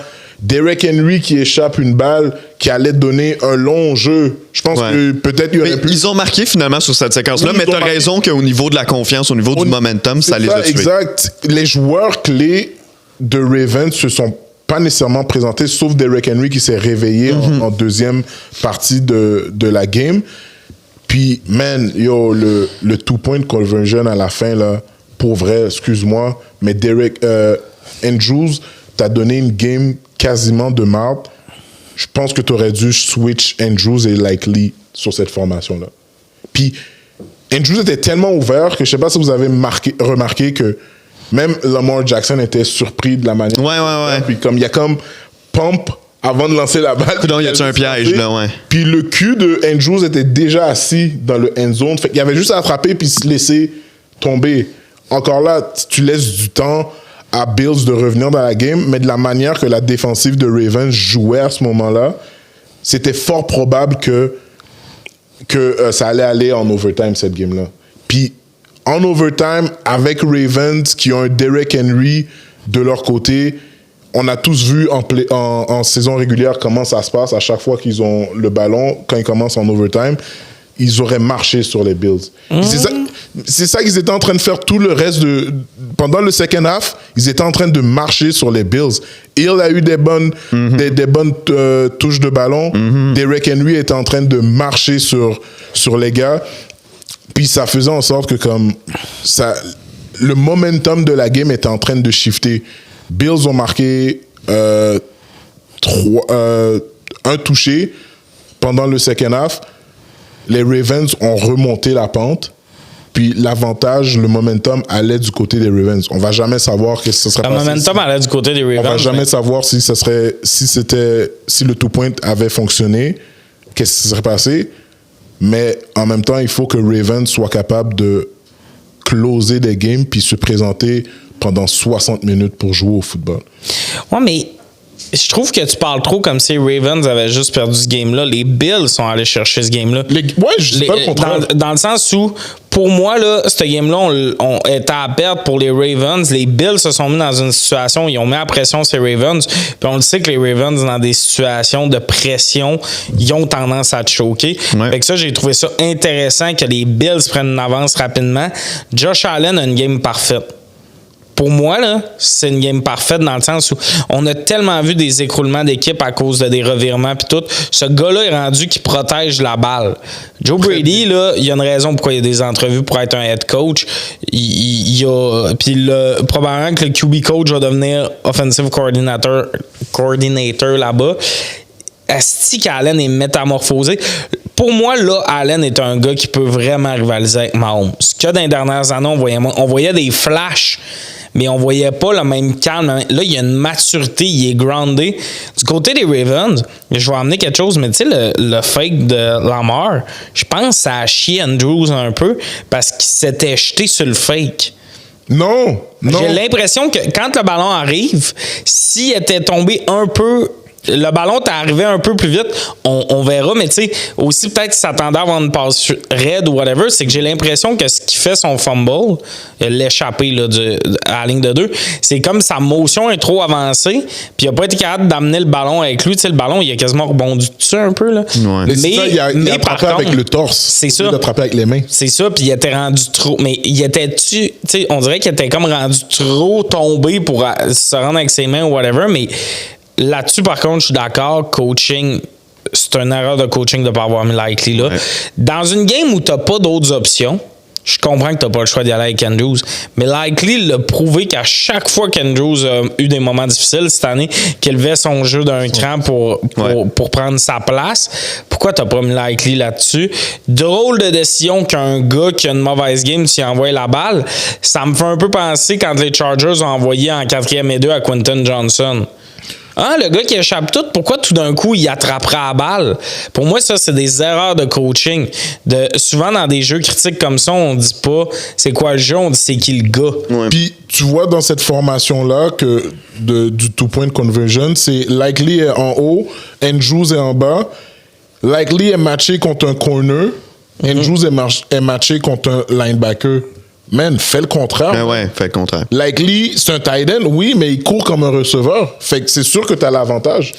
100%, puis tu sais, je tiens à dire par contre, parce que juste pour remémorer un peu, il restait 1:30 à ce moment-là. Je trouvais que les Ravens avaient marqué un peu trop vite. Ouais. Si on se fie à la moyenne de la saison, là, pas mal sûr que les Bills se rendaient et qu'ils allaient faire un field goal avant la prolongation. Probablement. Parce que tu parlais beaucoup de prolongation. Ils avaient deux time-out aussi. Il restait du temps à Josh Allen, surtout quand tu connais le pedigree du gars. Là. C'est juste cet aspect-là aussi qu'ils ont marqué vite. T'sais, pour moi, c'était pas une équipe qui allait... T'sais, même s'ils réussissaient le 2 points, on s'en allait pas en prolongation. Les Bills avaient 1:30 avec le ballon puis 2 temps d'arrêt. Ouais. Pour moi, ça vient tout le temps parce que tu parlais du manque de receveurs un peu. Zay Flower t'es juste pas là. Fait que, tu sais, ça, il est blessé. C'est sûr que ça a joué, mais tu sais, maintenant, on arrive à un stade où en fin de saison, il n'y a jamais une équipe pas blessée. Non, c'est ça. Fait qu'il faut que tu aies de la profondeur, puis cette équipe-là, c'est ça qu'ils ont de la misère à aller chercher. Tout le temps, au poste de receveur, ils ont de la misère avec ça. Mais c'est-tu parce que Lamar a besoin d'avoir trop de Cadillac autour de lui pour performer? Tu sais, dans ce gros match-là, si Zay Flower fait que t'es pas capable de gagner à la game, c'est weird parce que de l'autre bord... Allen n'avait pas le même nombre d'outils que tu avais. Là. Non, exact. Moi, 2 choses sur ce match-là. De 1, pour les Ravens, la saison se termine comme elle a commencé, par une coupe de centimètres contre une grosse équipe. C'est les 2 équipes qu'il faut que tu battes. C'est les Chiefs puis les Bills. Les 2, t'as perdu, puis c'était pas le même jeu, mais somme toute de la même manière. C'est 2 points, là, à la fin. Non, mais c'était à la porte des buts quand même. Faut juste que tu fermes le jeu puis tu gagnes la game. Puis ils n'ont pas été capables de le faire les 2 fois. Donc, pour moi, ça en dit long sur cette équipe-là. Elle a eu 2 fois des opportunités similaires d'aller chercher des gros matchs importants. Le dernier étant encore plus important. Là, c'était un match de playoff. Puis les 2 fois, tu as échoué. L'autre chose, sur la séquence finale des Ravens, justement, où ils ont marqué le toucher puis qu'après, ils sont allés sur le converti de 2 points. Bon, Flowers pas là pour les raisons qu'on connaît. Puis Rashad Bateman s'était blessé 2 séquences avant. Il était sur le terrain, mais tu le voyais qu'il était pas capable de suivre. Il était clairement blessé. Fait que t'as pas eu le choix. T'as pas eu d'autre choix que de faire courir des longs tracés à tes tight ends, ce qui n'est pas nécessairement leur habitude ou pas jeu après jeu après jeu. Là, Likely et Andrews ont couru des longs tracés sur toute la séquence, donc je serais pas surpris que rendu au 2-point conversion, surtout au point où on est dans la saison puis au point où on en était dans le match, avec la drive qu'ils venaient d'avoir, ces 2 gars-là étaient gazés. Donc, je suis pas sûr que de leur envoyer le ballon à la base, c'est la bonne idée. Puis on s'entend, le choix de jeu au final, c'est difficile de le critiquer parce que le jeu était là. C'était vraiment juste de faire la réception. Le jeu d'échecs, il était réussi pour les Ravens. Ceci étant dit, c'est quand même pas le jeu que j'aurais fait, même pas à Likely. Moi, ce que j'aurais fait sur ce jeu-là, même si vous allez me dire que c'était ultra prévisible, mon running back, je l'ai signé pour ça. Il allait chercher 5,7 verges par course. Il en a besoin de 2, mais Patrick Hurd devant lui, puis court en ligne droite. Moi, c'est ça que j'aurais fait. Moi, puis en plus, c'est vrai qu'est-ce que tu dis, puis c'est ma deuxième option par rapport au two-point conversion. T'es à la ligne de 2, man. Yo, Derrick Henry, quand tu le plaques, ce gars-là va vers l'avant anyway. Fait que, let's go, vas-y. Puis, man, je suis Ils ont essayé de faire dans la finesse au lieu de faire dans leur identité.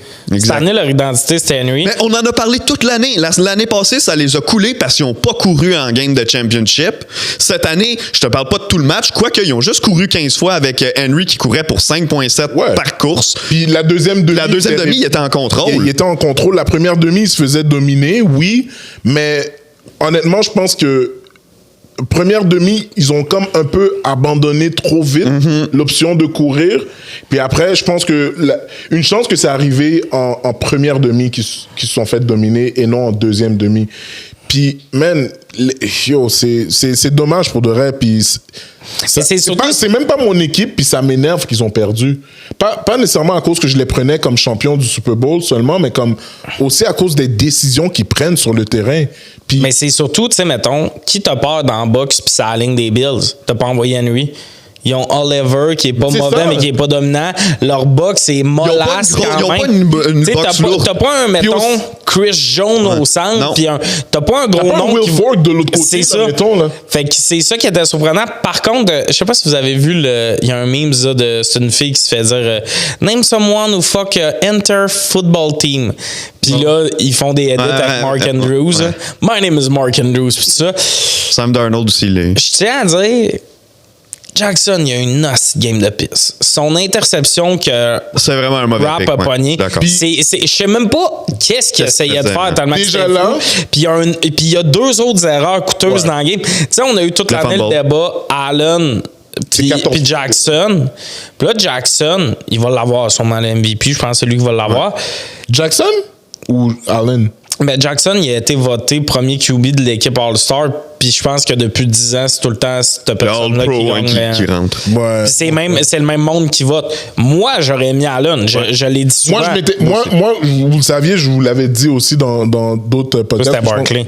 Non, ben ouais, c'était Barkley. Puis après, on en avait reparlé, puis j'avais dit Lamar va le gagner. Ouais. Mais honnêtement... Mais après, il va, puis j'aurais fait, c'est différent. C'est juste qu'on arrivait au point où les stats qu'il y avait puis tout, moi j'ai tout le temps dit que je l'aurais donné à Allen, puis dans ce game-là, c'est un exemple pour moi il y a des affaires qui se comptent pas. Non, man. Puis la maturité qu'Allen a pris versus, tu sais, mettons, Jackson, il y a une maturité qui ne se prend pas année après année. Il gagne MVP, c'est un esti joueur flamboyant. Je paye mon billet pour aller voir ce gars-là. Mais Chris, comment ça quand t'arrives dans la grosse game? Là? C'était ça, là, la grosse game qui va être tough. C'est là que tu te mets à relancer des interceptions. C'est là que tu te mets à faire des petites erreurs niaiseuses d'échapper un ballon. Puis dans la saison, on l'a vu, c'était une équipe qui avait quand même... Tu sais, faut pas... Il était sa route pour une raison, les Ravens. Ils en échappent des gros... Ils ont perdu contre les Raiders cette année. Puis t'as parlé de... Ça a commencé comme ça a fini, puis je trouvais que c'était une super métaphore. ça revient déjà, ces médias sociaux. C'est le coaching staff, le problème. Ouais, ben, c'est là que je m'en allais. Est-ce qu'il faut procéder à un changement avec John Harbaugh? Pour vrai, parce que, tu sais, excusez-moi là encore de parler de cette formation-là, mais ça m'a énervé, man. En shotgun, tu vois la boîte est complètement... Les D-lines sont complètement espacés, les gaps sont ouverts. Puis, yo, tu cours pas le ballon avec Derrick Henry. Je trouve ça bizarre que même il n'y a pas eu un audible sur le terrain de Lamar Jackson pour dire « OK, yo, guys, check, China. » Puis on court avec lui, tu fais le guard, pull, puis yo, tu rentres. Je comprends, mais si tu le coach, le problème. Mais parce qu'on peut parler de la formation jusqu'à la mort. C'est que moi, je pense que, justement, c'est là que j'allais en venir, c'est que le coach doit donner ces options-là à Lamar aussi. Il doit lui dire, yo, regarde comment ils sont sur la boîte, puis let's go, on fait le audible. Tu sais, mettons, t'as 15 secondes pour parler avec ton quarterback dans le casque. Tu colles le jeu, tu lui dis, check, inside run. Alright, cool. T'as 15 secondes, mais ça, c'est un autre affaire, par exemple. Il était visiteur, puis la Bills Mafia font du bruit. Je sais pas si en 15 secondes, t'as le temps d'y envoyer deux jeux. T'as le temps de lui dire un audible. Oui. Tu lui envoies le jeu, puis tu dis check. Ouais. Ça. Fait mais de toute façon, c'est une situation qui doit être pensée avant le match. Ça se peut qu'on se retrouve dans cette situation-là. Avant même le botté d'envoi du début de la game, il faut que tu saches si tu arrives dans la fin de match. Tu sais, ce que tu parles, moi, je pense que si c'était organisé avant le match, ils auraient pu l'exécuter. Là, je suis d'accord avec toi. Rendu là, man, je pense que oui, ça prend un changement. Puis il faut que le GM ou le propriétaire ou le président de l'équipe parle avec le GM, puis le head coach, puis le coaching staff de faire comme, OK, guys, comme là, ça fait littéralement une dizaine d'années qu'on choke. C'est pas de la faute des joueurs, c'est de votre faute maintenant. Puis, tu sais, ils ont gagné le Super Bowl en 2012, je pense. Tu sais, c'était une run très Cendrillon avec Lewis qui avait annoncé que c'était sa dernière. Ouais. This will be my last ride. C'est ça, sauf que, tu sais, moi, c'est surtout par rapport à l'attitude. On peut parler du tu sais, mettons, du choix de jeu pis tout, mais c'est vraiment par rapport à l'attitude. De là, il y a quelque chose qui se répète année après année dans l'attitude. Ouais. C'est ça qui est surtout ça. Parce que le choix de jeu, tu sais, idéalement, t'as pas à choisir ce genre de jeu-là. Une run comme les Chiefs sont présentement, là, c'est ça l'idéal. Mais là, il y a de quoi dans l'attitude. Tu sais, Likely, en début de saison, qui avait fait c'est leur meilleur football ou whatever, puis Jackson qui continuait à dire je pense que c'est un touché. C'est pas bon, ça. Tu l'as perdu. T'as perdu. That's it. Comme je voulais parler un peu dans le game des Texans, j'ai haï que D'Amico Ryan craigne ses gars en disant ça va être nous autres contre les arbitres. Parce que là, eux autres, t'es sortent de leur game au premier mauvais call. C'est pas ça qu'il faut que tu dises. Il va falloir être meilleur qu'eux autres. Will Anderson qui fait on savait que ça allait être nous autres contre les arbitres. Ben non, tu savais pas parce que c'est un bang-bang play, mais t'as ouvert la porte aux arbitres. Exact. Si vous le saviez, vous seriez 2 fois plus discipliné. Là, ça n'a pas donné ça. Ça a donné on chiale puis tout ça. Ben les Ravens, c'est un peu ça. En début d'année, c'est tout le temps le non, vous allez voir, là, ils ont perdu des games crissement de base en début de saison. Ils ont failli pas avoir leur division à cause de ça. Ils n'ont pas eu de bye week à cause de ça. Parce que cette équipe-là aurait pu avoir une fiche bien meilleure que ce qu'ils ont eu. S'ils battent les Chiefs au premier match, on change peut-être la saison complète. La saison complète, ils ont peut-être un bye week. Zay Flower est peut-être là pour ce game-là. Tu sais, c'est des petits détails qu'une manée, ça te rattrape vite. Les Chiefs sont pas leur bye week. Tu penses que Kelsey a une game de 100 quelques verges? Ben non, parce que Kelsey, là, à l'âge qu'il a, le repos a fait une grande différence. Fait que c'est des mini-détails qu'on voit pas. Puis ça a l'air d'être dans l'attitude. Comme l'année passée, c'est quelque chose qu'on avait vu. Là, ils dansaient dans le vestiaire. Puis les Chiefs, ça, quand ils ont gagné, t'as Reed qui a fait il n'y aura pas de dansage ici, mais je suis fier de vous autres about that Chiefs. T'es dans le milieu de la run, il n'y a rien de fait. Qu'est-ce que tu fais à danser dans le vestiaire et tout? Ils se sont fait décoller ça à la game d'après. Tu te mets à célébrer, tu te mets à... Il y a de quoi de pas clair dans l'identité de cette équipe-là puis dans le côté où ça va. Puis du côté de Harbaugh, il n'y aura pas le sweet change comme on a vu un peu à Cincinnati puis tout. Ces cordeaux, ils ont été changés dans les dernières années. T'sais, ils l'ont fait, le move de peut-être les cordeaux. Là, si ça va plus, ça va être lui. Par contre, Non, il se fera pas renvoyer. Il va être là au début de la saison prochaine. Malheureusement, on est très tard dans le processus. Puis moi, je le changerais pas à cause de ça. Mettons un Shanahan, elle disait, Chris, tu veux le changer, là, t'es pas en série, tout ça. Mais les Ravens, ça serait une gaffe parce que là, tous les candidats ont déjà tout fait leurs interviews puis tout. T'arrives un peu tout croche. Je pense pas que tu vas avoir un meilleur candidat que Harbaugh. Le problème, c'est que là, tu joues dessus pour gagner le Super Bowl ou tu joues pour remplir un stade du côté des Ravens. J'ai l'impression que c'est le genre d'équipe que s'il procédait à un changement, puis je suis d'accord avec toi, là, à ce point-ci, fais-le pas parce que t'es tard dans le processus. C'est pas le genre d'équipe de on renvoie notre coach puis on voit qui pourrait... Non, c'est si tu renvoies ton coach, c'est que tu as un plan. Tu sais dans quelle direction tu renvoies. Ouais. Tu sais à peu près déjà qui tu veux engager au moment que tu le fais. Je pense qu'à ce point-ci du processus, probablement que ton premier choix, il est pas nécessairement déjà signé quelque part parce que tu as Variable, tu as Johnson qui ont signé, mais il y a des équipes qui ont des leads avec des coachs. C'est un Aaron Glenn. Avant qu'on verra ce qui arrivera, mais avant qu'on rentre en onde, les Jets disaient ils rentrent dans notre building pour une deuxième entrevue aujourd'hui, puis on le laisse pas sortir sans contrat. On verra ce qui arrivera. C'est pas que ça va. Non, on verra ce qui arrivera, mais ce qui veut dire que cette équipe-là a quand même un lead sur ce coach-là. Il y a d'autres personnes qui leur ont parlé. Dans le sens, ils ont déjà parlé, puis eux sont rendus au stade où ils sont prêts à faire des offres. Les Ravens ne savent même pas qui interviewait. Exact. Qui amènera en interview. Fait qu'on verra, mais tu sais, fan des Ravens, c'est bien triste. Vous avez une hostie d'équipe dans les mains, mais il y a tout le temps un chaînon qui marche pas, puis pour moi, l'excuse de Zay Flower est pas là.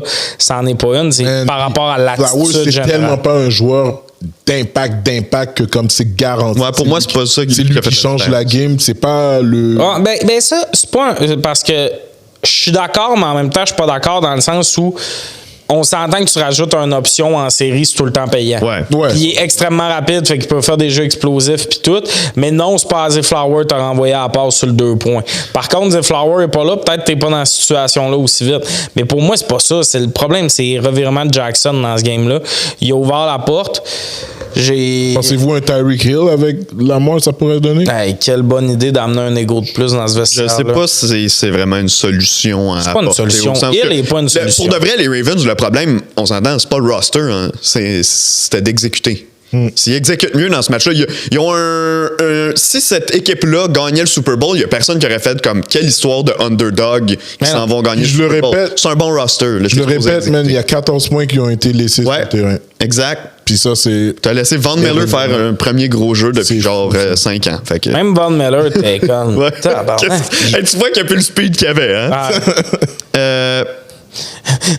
Les gars, j'ai chié en courant, je suis vieux! Les gars, on va passer aux infos. La première, on va essayer de passer rapidement dessus parce qu'on a beaucoup de contenu duquel parler, mais quand même, ça peut pas passer sous le silence. Après avoir restructuré son contrat 2 fois dans la dernière année, là, Deshaun Watson pourrait perdre le reste de son contrat avec les Browns. En fait, c'est que, bon, vous le savez, il a redéchiré son tendon d'Achille, ce qui fait qu'il a dû être réopéré, ce qui fait qu'il va encore manquer du temps. Même, on parle de possiblement la saison complète là, l'automne prochain. Et il y avait une vidéo qu'il avait publiée sur TikTok pas longtemps avant justement cette nouvelle blessure, dans la semaine qui avait précédé, de lui et puis sa copine dans, c'est quoi, un canyon, peu importe, puis qui danse un peu devant la caméra. Et tu vois qu'il porte pas la botte protectrice à sa jambe opérée. Et dans ses conditions de contrat, ça fait partie de l'entente qu'il faut que tu portes la botte, je pense que même c'est en lien avec les assurances du contrat et tout. Mais bref, clairement, il la porte pas sur la vidéo. Il se déchire pas le tendon d'Achille sur la vidéo, mais quand même, tu le vois en train de ne pas remplir une condition de travail. Ça pourrait être un miracle pour les Browns de se débarrasser de ce contrat-là, parce qu'on s'entend, ça les ampute complètement, même s'ils restructurent à chaque 6 c'est mois. C'est qu'ils vont analyser, mais on est en train de se demander si c'est une preuve assez forte. Mais tu sais, là, c'est parce qu'il y en a qui disent « comment tu fais pour prouver que ça a été filmé là? » Il va dire que ça a été filmé il y a 2 ans. Donc, va checker, genre, tu sais, moindrement s'il a demandé congé de thérapie, tu sais, de thérapie pour sa jambe pendant une semaine pour aller voyager ou whatever, ben t'as l'info pis tout. Puis là, ça a l'air, ça pourrait vraiment jouer. Hey, si ça arrive, c'est un game changer pour les Browns qui, on rappelle, ont le 2e choix au total. Là, ils se libéreraient du cap space. Ça pourrait être une situation, pas à la Broncos, mais tu sais, où t'envoies un peu le mauvais karma en arrière puis tu te m'en fais regarder vers l'avant. Ça serait intéressant. J'ai hâte de voir s'ils vont être capables, parce qu'on s'entend-tu que l'association des joueurs, ils ont quelque chose qu'ils appellent des astis de bons avocats. Je sais pas si une vidéo TikTok, c'est une preuve assez forte. Ouais, à suivre, mais on s'entend que les Browns vont mais mettre des avocats là-dedans puis qu'ils vont tout faire pour... C'est ça, on verra bien, là, mais... l'association des joueurs, c'est que c'est un précédent aussi. Là. Oui. Fait qu'eux autres, même si on n'aime pas Watson ou whatever, pour les autres joueurs, faut qu'ils défendent Watson. Ouais, exact. Ouais, pis tu sais, man. Moi, Watson, à la base, je lui souhaite de, comme, lui-même prendre sa retraite, puis juste de disparaître, puis au pire, partir un podcast de comment accepter un massage, whatever. Bref. Donner des formations. Mais honnêtement, voir que comme tu cliques pas que cette vidéo-là va être publique puis il va avoir du chamaillage par rapport à la vidéo. C'est même pas un bon TikTok. Mais c'est en plus. mets ta botte, reste hors des caméras. Guéris ta jambe, reviens en force pour la saison prochaine. Là, tu vas juste montrer à tout le staff, toute l'administration que comme tu t'en calisses, puis honnêtement, ça laisse à désirer côté de Watson, là, puis man, ce gars-là... Tu trouves qu'il a pas une bonne attitude, Watson? Non, je trouve qu'il a une très bonne attitude. Tu te mouilles? Non. Hey, c'est pas cool, la part de Watson. Non, mais pour vrai, c'est juste comme... On dirait, genre, des fois, j'ai l'impression que certains joueurs de football ont des bulles dans le cerveau puis qu'ils sont pas capables de réaliser que ton comportement hors terrain peut affecter non seulement l'équipe, puis ça peut affecter ta carrière. Puis à un moment donné, réveille-toi, man. On salue Henry Ruggs. Tout le monde te watch. T'es Watson, là. Tout le monde te watch. Tout le monde essaie de faire en sorte que ton contrat n'existe plus. Comme, reste tranquille, man. T'as 92 millions que tu dois aller chercher encore dans ton contrat. Mais je catch même pas pourquoi. C'est juste un dumbass move de. Même si j'avais pas, mettons, 92 millions liés à ma cheville, la botte, t'en mets pendant 10 semaines, puis ça te permet de t'assurer que tu te flippes pas à la cheville. On s'entend, ça se fait mal en esti, là. Quand t'es dans cette situation-là, je la porterais juste pour moi, mon bien-être. Il s'est blessé quoi, la semaine 4 ou 6? Aucune idée. Bref, il s'est blessé entre la semaine 4, 8, genre. Ouais.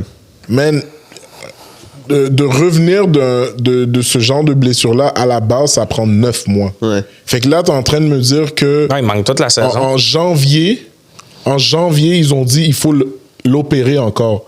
Fait que là, ça fait septembre. Fait que ça prend 9 mois guérir. Après ça, il faut que tu... La première fois. Après ça, il faut que tu fasses de la physio pour le solidifier, puis... Lui, il solidifie quand il va au masso d'habitude. Réduire l'enflure. Fait que là, tu parles de encore 3 mois. Fait que là, t'es rendu au mois de décembre.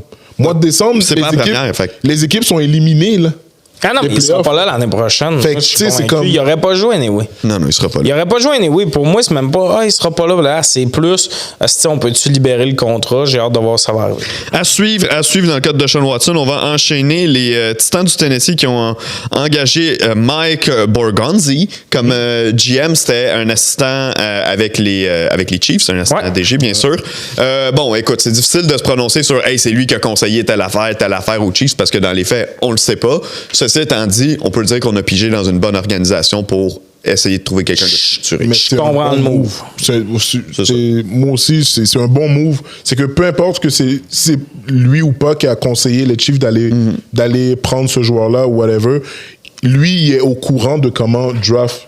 Il a été entouré de bonnes personnes qui prennent des bonnes décisions. Fait qu'il est quand même au courant de comme, OK, ben, dans telle situation, je dois faire ça, dans telle... Puis en plus, il y a une mentalité il vient d'une école de pensée où est-ce que c'est des winners, puis ils ont gagné des rings. Fait qu'il peut apporter cet ajustement-là à Tennessee, que c'est une équipe idéale pour reconstruire, pour traverser un long journey de maintenant l'équipe est rendue comme ça. Ça me fait peur pour le AFC South. Mais je trouve que c'est un bon move de tennis. Ben, comme tu dis, on peut pas trop savoir ce qui s'est dit dans les bureaux pis tout. Ce gars-là, j'ai lu dessus pis c'est un gars qui est monté dans l'échiquier parce que il y a ça aussi, tu sais, GM, c'est flou, là. Tu sais, comment tu deviens GM dans la vie? Comment tu fais ça? Deviens noir. Puis... Hey, GM! Allez voir son one-man show. Il y en a plein des salines même. Yeah! Les jokes de race. Les jokes de race. Mais... a tellement été dit. Mais lui, il a beaucoup grimpé du côté draft. Il était pro scout au début. Il est devenu genre chef scout puis tout. Puis on peut s'entendre que, tu sais, dans les 9 dernières années, ils sont pas prêts pour drafter les Chiefs. Fait que t'es allé, selon moi, dans le bon côté. Tu sais, t'es allé dans une bonne organisation chercher sûrement un pion qui a marché, aidé là-dedans. Le reste, c'est beaucoup l'interview. Fait que probablement qu'il a prouvé qu'il savait comment aller hit des gems. Eux, ils ont un certain Snead qui a été drafté par lui, mettons. Qui a été changé au Titan, ironiquement. Non, c'est ça, mais il a été drafté, fait que lui, il s'en va au Titan, c'est ça. Eux, ils ont un joueur dans leur organisation qui est comme, ben, tu sais, eux, ils sont allés fouiller chez les Chiefs pour trouver des joueurs, fait qu'ils doivent aimer les Chiefs depuis un petit bout. Ça me surprend le timing parce que les Chiefs sont encore en série. Je savais pas qu'on pouvait annoncer, tu sais, les coachs, tu peux pas, mettons, fait que je savais pas qu'un assistant peut comme. Je pense qu'au niveau du DG, étant donné que je suis d'accord avec toi que c'est bizarre, mais je pense que justement, le fait qu'il y a plus ou moins une implication à ce point-ci de la saison. Ceci étant dit, puis là, à vérifier, je pense que le contrat va être officialisé une fois que la saison va être terminée. C'est ça, parce que là, il est encore avec les Chiefs, pas mal ça. Parce que même lui, il est comme, ben, je veux ma ring, tabarnak. Je vais pas m'en aller à 2 semaines. Fait que c'est intéressant, ça me semble être un bon move, on verra pour la suite. Mais moi, anyway, là, je suis tout le temps fan des nouveaux noms dans ces positions. Ouais, je suis d'accord. Parce qu'il y a beaucoup de recyclage, puis souvent, t'es comme, ce gars-là, il a été à chier dans 2 organisations, pourquoi il serait bon chez vous? OK. Ben Johnson s'en va coacher à Chicago, ça a été confirmé hier. Surprise. Je pense que c'était notre choix numéro 1 pour les Bears, toute la gang. Ceci étant dit. Choix numéro 1 de plusieurs équipes. Ouais, puis tu sais, c'est un jeune coach en plus. Première opportunité comme entraîneur-chef, ça fait quoi, 2-3 ans que les équipes, 2 ans officiellement, on va dire, là, que les autres équipes courent après lui, puis qu'ils se laissent désirer, voulait finir la job avec les Lions, finalement, n'aura pas. Elle l'a bien fini. Il n'aura pas pu gagner le Super Bowl avec les Lions. Ceci étant dit, c'est un beau chantier du côté de Chicago, mais c'est un chantier qui va demander du travail. Tu as ton carrière d'avenir en Caleb Williams, ça va bien. Sauf qu'il va se rendre compte vite que l'attaque des Bears, c'est pas l'attaque des Lions. La ligne à l'attaque des Bears, c'est pas la ligne à l'attaque. C'est surtout ça. Son chantier numéro 1, ça va être ça. Ouais, je suis d'accord. S'il veut avoir le même game plan du côté de Chicago, ça va y prendre une meilleure ligne. Il y a Darnell Wright qui est pas atroce du côté droit, tackle droit, mais c'est surtout l'intérieur de la ligne qui est dégueulasse du côté est à bâtir. Il y a rien de dominant là-dedans. On verra pour la suite. Ben Johnson, quelque chose que je trouve quand même drôle, c'est que l'année passée, il était interviewé par les Commanders, puis ça a l'air les Commanders avaient un gros intérêt, puis que c'est lui qui a dit non, je vais rester. Ça serait comme l'équipe Chicago puis Commanders, puis Commanders là, sont allés vers Dan Quinn, puis tu sais, avec le recul 1 an plus tard, je pense que le chantier à Chicago est quand même plus intéressant sur plein d'autres positions. Mais là, au poste de corps, au poste de corps, il va peut-être regretter longtemps. On va voir. Moi, je pense qu'il va être capable de faire de quoi de Caleb Williams. Je le dis depuis le début de l'année. Je l'ai répété 42 fois que c'est ça qu'il fallait qu'il arrive. Je vous le dis aussi, Caleb Williams, c'est juste un head coach qui lui manquait, qui a une tête de foot, puis qui comprend c'est quoi la valeur de ce gars-là. Puis il amène une culture aussi. C'est une culture qui marche dans la NFC North. Moi, je trouve que c'est une bonne affaire des Bears d'aller chercher dans la même conférence. Dans le sens où il y a peut-être des conférences, c'est moins ça, mais là, tu as une conférence gagnante. C'est qui le meilleur candidat là-dedans? Ben Johnson s'en va là. J'ai l'impression que c'était déjà fait depuis un bout. Que, tu sais, il y avait donc des rumeurs. Tu sais, il y avait une rumeur qui disait que Ben Johnson s'en allait aux Raiders. Moi, j'ai jamais cru ce rumeur-là. Non, mais je le vois. Peu importe la source, j'étais comme. Tom Brady l'aimait beaucoup. Ah, mais Tom Brady, il chie pas de l'or, là. Non, il chie pas de l'or, mais il l'a dit ouvertement. Yo, ce gars-là, j'adore son playbook. J'adore comment il coach pendant la game. Mais tu sais, c'était comme écrit. Ouais, mais le monde, parce que les fans des Raiders se sont hype, là. Il y avait des rumeurs de ça a l'air qu'ils aiment vraiment les Raiders. Puis de m'amener, là, c'était gonflé de ça serait les Raiders, puis tout. Puis on l'a vu, l'entrevue de Nick Saban qui parle de comment tu choisis ta place de head coach. Puis on l'a vu que Ben Johnson, il a ça en tête parce que l'année passée, il a dit non parce que pour lui, il était mieux de rester avec les Lions. Dans quel monde ce gars-là aurait attendu 1 an de plus pour aller coacher Aidan O'Connell puis Gardner Minshew? Ça aurait fait aucun hostie de sens. Tant qu'à prendre la job aux Raiders, il aurait été mieux de rester cordeau offensif des Lions. C'est une situation rêvée pour lui du côté des Bears. C'est une belle situation. Je trouve que c'était l'embauche à faire. Quelle équipe a les meilleures chances de s'améliorer pendant la saison morte, selon vous? C'est une question de Steve Brassard sur Facebook. T'as skippé l'autre question, mon asti de chien? Ben non, on en a parlé tantôt. Moi, c'était pas pareil. C'était ça. Moi, personnellement. Il a décidé que c'était ça la question, c'était comment on va vivre le départ de Ben Johnson et Aaron Glenn du côté des Lions. Ben, je vous ai demandé ça va être quoi la suite après le départ des deux coachs. On n'a pas parlé, finalement, GM il a parlé de la gang. Vas-y, GM. Non, mais repose la question. Quelle équipe a les meilleures chances de s'améliorer durant la saison morte? Ben, Chicago. Ouais, Chicago, je pense que c'est l'équipe que pendant la saison morte, j'ai hâte de voir qui vont engager comme aussi. Là, il parlait d'aller chercher Allen, l'ancien head coach de Saints. Mm-hmm. Fait que je trouve que ça va être très intéressant. Lui, c'est un coach défensif. Ouais, excuse-moi, le coach de faire en sorte qu'il devienne d'ici à Chicago. Avec la défensive que Chicago a, je pense que ça peut être très intéressant. Puis, je pense que ça peut attirer des joueurs au free agency. Puis, même côté défensif, offensif, ça peut attirer beaucoup de joueurs. Tu as la chance d'aller jouer pour Johnson, de prouver que tu es un bon athlète. Why not? Ouais. Puis, c'est pas mal ça. Je te dirais aussi, les Saints aussi ont beaucoup d'opportunités de s'améliorer. Puis, je pense qu'ils peuvent s'améliorer. Hein? Moi, je pense pas, mais j'ai Chicago, on n'a pas de cap je les ai. space. Non, je pense pas que les Saints pas vont de cap s'améliorer. space, mais comme s'améliorer, ça veut dire aussi bien drafter.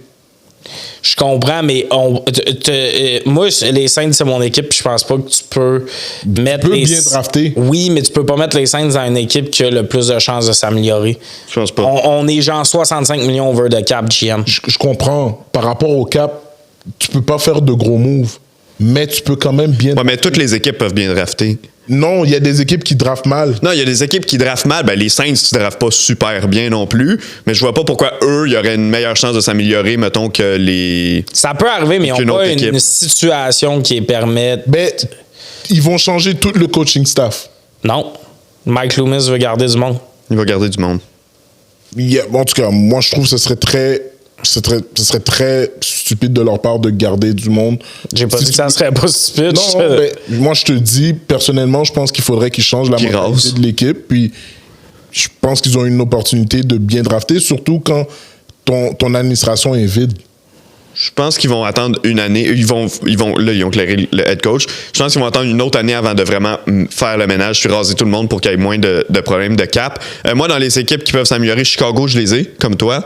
Washington, parce qu'ils vont avoir créé des opportunités avec la saison qu'ils ont.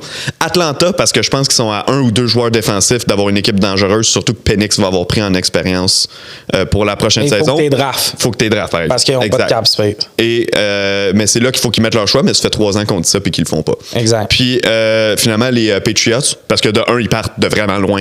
Mm-hmm. Ils ont amené un vrai bon coach dans place. Ils ont un bon pick et ils ont énormément de place. Je pense que c'est l'équipe numéro 1 au niveau de la place sur le plafond, au-dessus de 130 millions. Je vais faire un lien avec ça.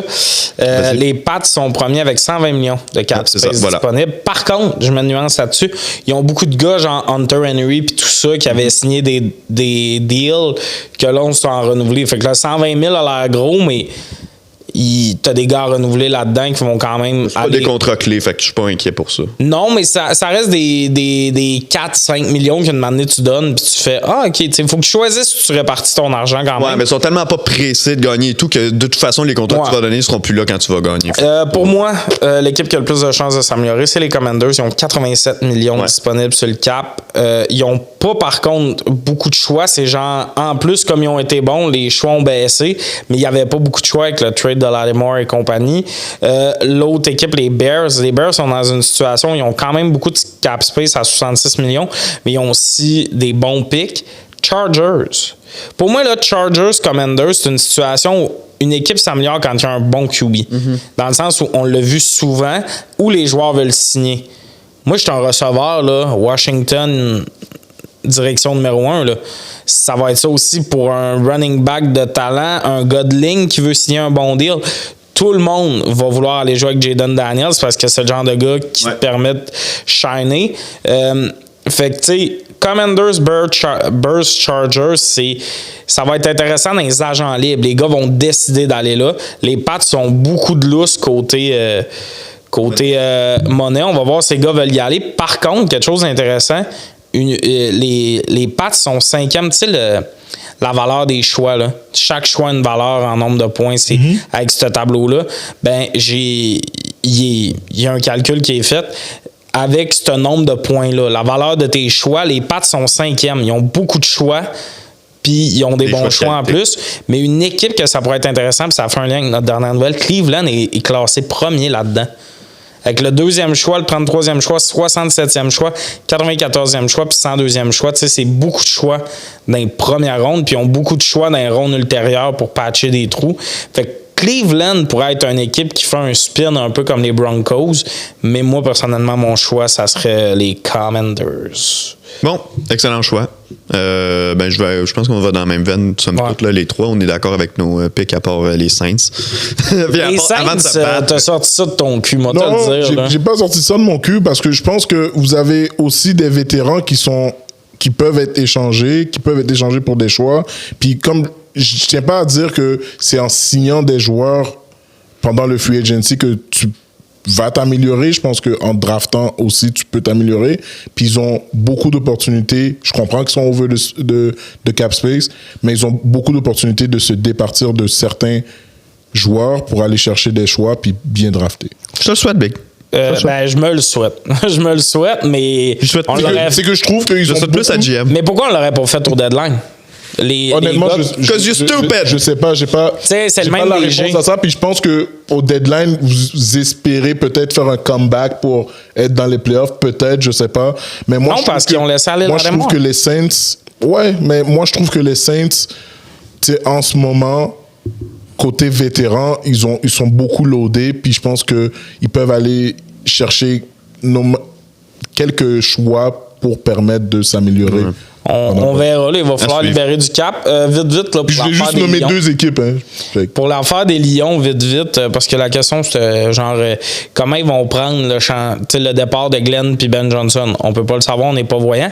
Quelque chose, par exemple, que je tiens à apprécier, puis les Rams l'avaient vécu, là, ils vont perdre les deux coordonnateurs, mais ça, souvent, ça vient pas juste avec deux départs. Ça vient avec Glenn amène quelqu'un de la défense, amène quelqu'un de l'offense, puis tu sais, même les plus Eagles, que ça, tu sais, des fois, le tight end coach s'en va. Fait que deux gars dans la même organisation qui partent, là, ça peut te faire perdre beaucoup de morceaux. Les Rams, c'était un peu ça cette année, là, je pense. C'était-tu deux coachs qui avaient perdu? Mais... les Eagles, il y a 2 ans, quand ils ont perdu leurs deux coordonnateurs, Gannon était parti, Steichen était parti. Puis tu pars avec beaucoup de morceaux, puis tu sais que l'année passée, ils ont un peu une déconfiture, puis... Tu sais, Dan Campbell, c'est pas lui qui... J'ai hâte de voir s'il y avait deux bons cordeaux ou c'est lui qui menait la barque. Du côté des Lions, ça va être un gros test. D'ailleurs, j'ai vu des fans des Lions sur Internet dire « Hey, les gars sont pas capables de nous laisser être bons. Dès qu'on est bon, tout le monde vient chercher nos morceaux. » Puis il y a juste du monde qui répondait. C'est juste ça arrive jamais chez vous. Ouais, tu sais, tout le monde était comme « Hey, vous êtes pas spécial. » C'est tout le temps ça.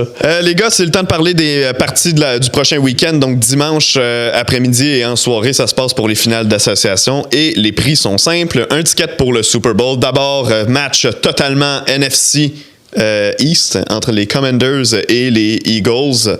Ça va se jouer à Philadelphie. Pour qu'est-ce que vous y allez dans ce match-là? Non, moi, j'y vais pour Eagles.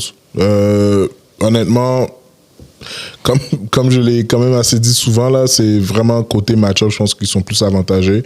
Ils ont Commanders en ce moment un meilleur QB que les Eagles.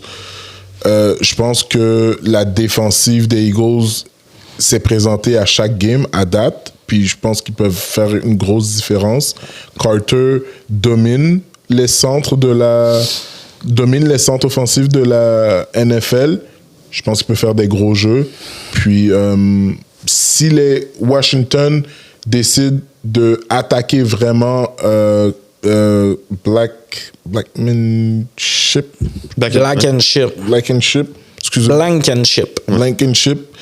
Ils peuvent gagner la game. Puis, je pense que c'est lui le maillon faible de la défensive. C'est pas un safety, lui? Ouais. Okay. Ouais.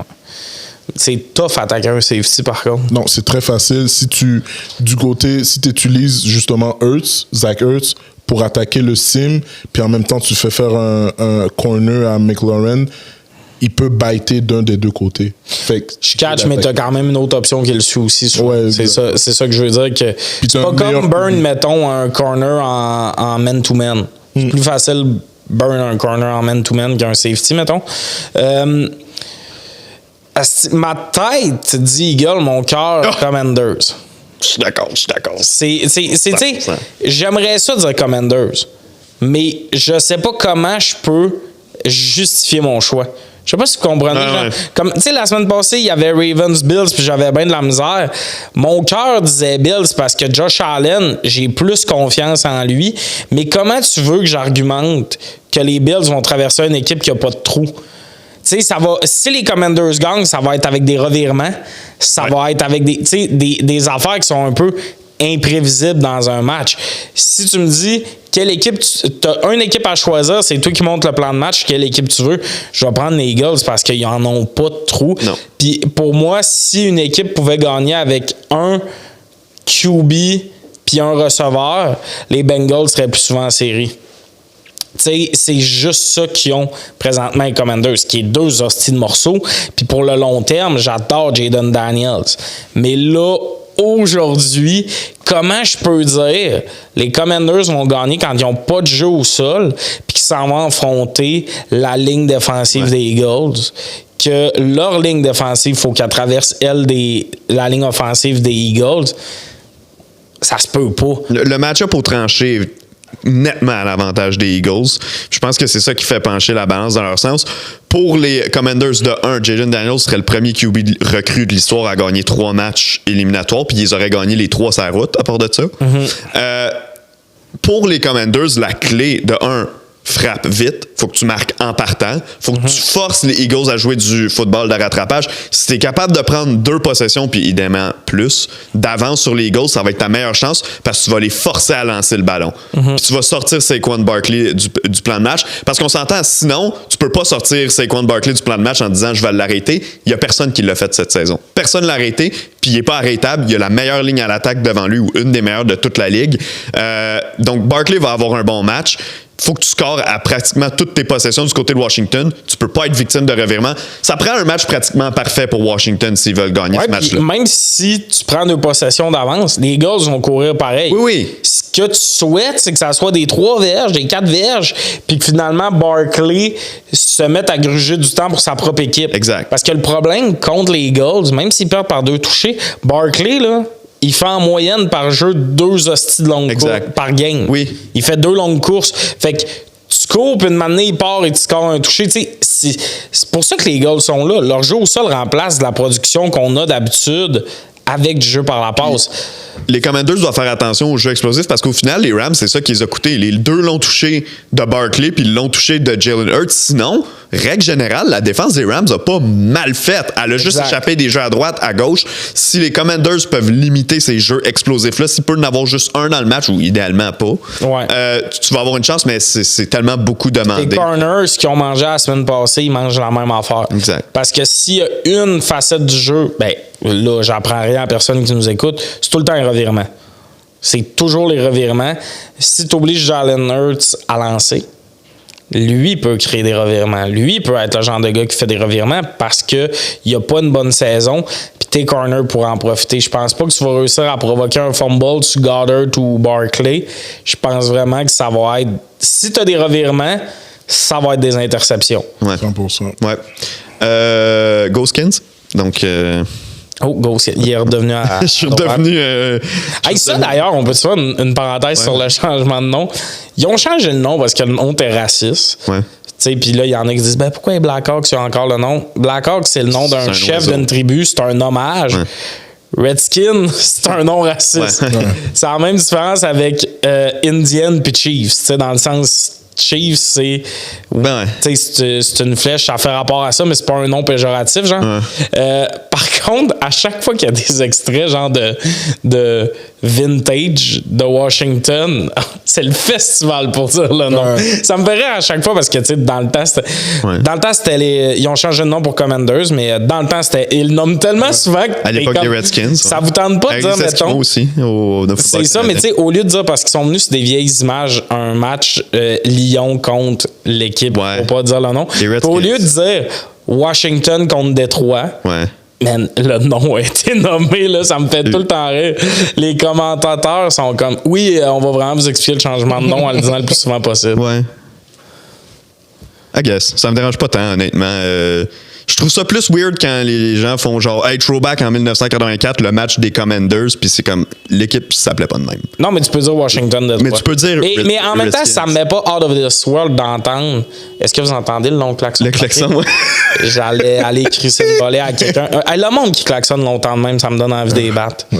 Ça nous aide dans la situation, ça nous aide un long bruit. Ça m'arrive, fait que je commenterai pas. Non, toi, on le sait. Toi, t'es le gars parfait de klaxonner longtemps. Tu pas, Chris, tu peux même pas klaxonner, tu peux pas commenter là-dessus. Là.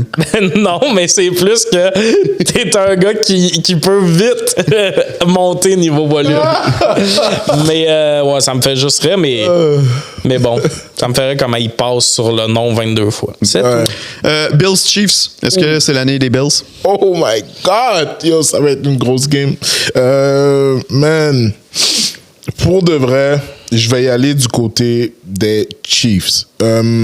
La seule raison pourquoi j'avantage les Chiefs, c'est que je pense que les D-line de Bills, je pense pas qu'ils vont être capables de faire un gros impact sur le jeu à la course des Chiefs. Je pense que Travis Kelce va avoir une grosse game, encore une fois. Et je ne serais pas surpris si Diop aussi débloque pendant cette game-là. L'avantage du terrain, je pense pas que ça va avoir un gros impact parce que, anyways, Bills sont habitués de jouer dans le froid puis contre des grosses foules, puis eux aussi, ils ont une grosse foule. Josh Allen, je pense qu'il va commettre des revirements. C'est la seule façon que je pense que les Chiefs peuvent se détacher des Bills. Puis, ça va être une grosse game. Je pense que le dernier qui touche au ballon gagne la game. Ouais, je suis d'accord avec toi. Moi, je vais avec les Chiefs, obviously. Là. Je les ai mis pour gagner le Super Bowl. Par contre, je pense que ça va être la game c'est impossible qu'on revive ce qu'on a vécu. Il y a 2-3 ans. Là, c'est ça, là, ça, c'est une game qu'on ne vivra pas. Mais je pense qu'on a une version de Josh Allen beaucoup plus mature qui va plus gérer le match que juste lancer puis tout ça. Pour moi, la clé du match pour les Bills, c'est de provoquer des revirements, évidemment. Mais je pense que les revirements où ils peuvent arriver, c'est avec Pacheco et Kareem Hunt. On le voit souvent dans des grosses games, un running back qui fait un fumble puis tout ça. C'est des gars qui courent gros, fait que souvent il y a le temps d'avoir une contingence de gars qui arrivent sur eux. Puis là, le coup de poing peut faire sortir le ballon. Fait que je pense que s'il y a une clé, c'est vraiment ça. Par contre, est-ce que la boxe des Bills peut provoquer un fumble? Hâte de voir. C'est pas des gros joueurs, mettons. C'est ça, il n'y a pas de star, il n'y a pas de... Fait que c'est ça que j'ai hâte de voir. Mais ça va vraiment être la protection de la balle pour les Chiefs. Je suis pas vraiment inquiet, sinon je pense que les Chiefs sont trop d'armes et que c'est là qu'on va voir la limitation. Il faut aussi faire attention aux jambes de Josh Allen. Si tu réussis à... Tu sais, c'est visuel un peu, mais que tes deux edges réussissent à bien replier à la boîte. Parce que souvent, où c'est dangereux, c'est quand il peut aller à gauche ou à droite. Mm-hmm. Mais si tu as assez d'angle, il faut qu'il fasse 2 pas de recul avant de partir à courir. Puis ça donne du temps à tout le monde de s'ajuster. Fait que ça va vraiment être ça. Il faut que la pression, ses côtés rendent fort pour que la ligne se referme un peu sur lui.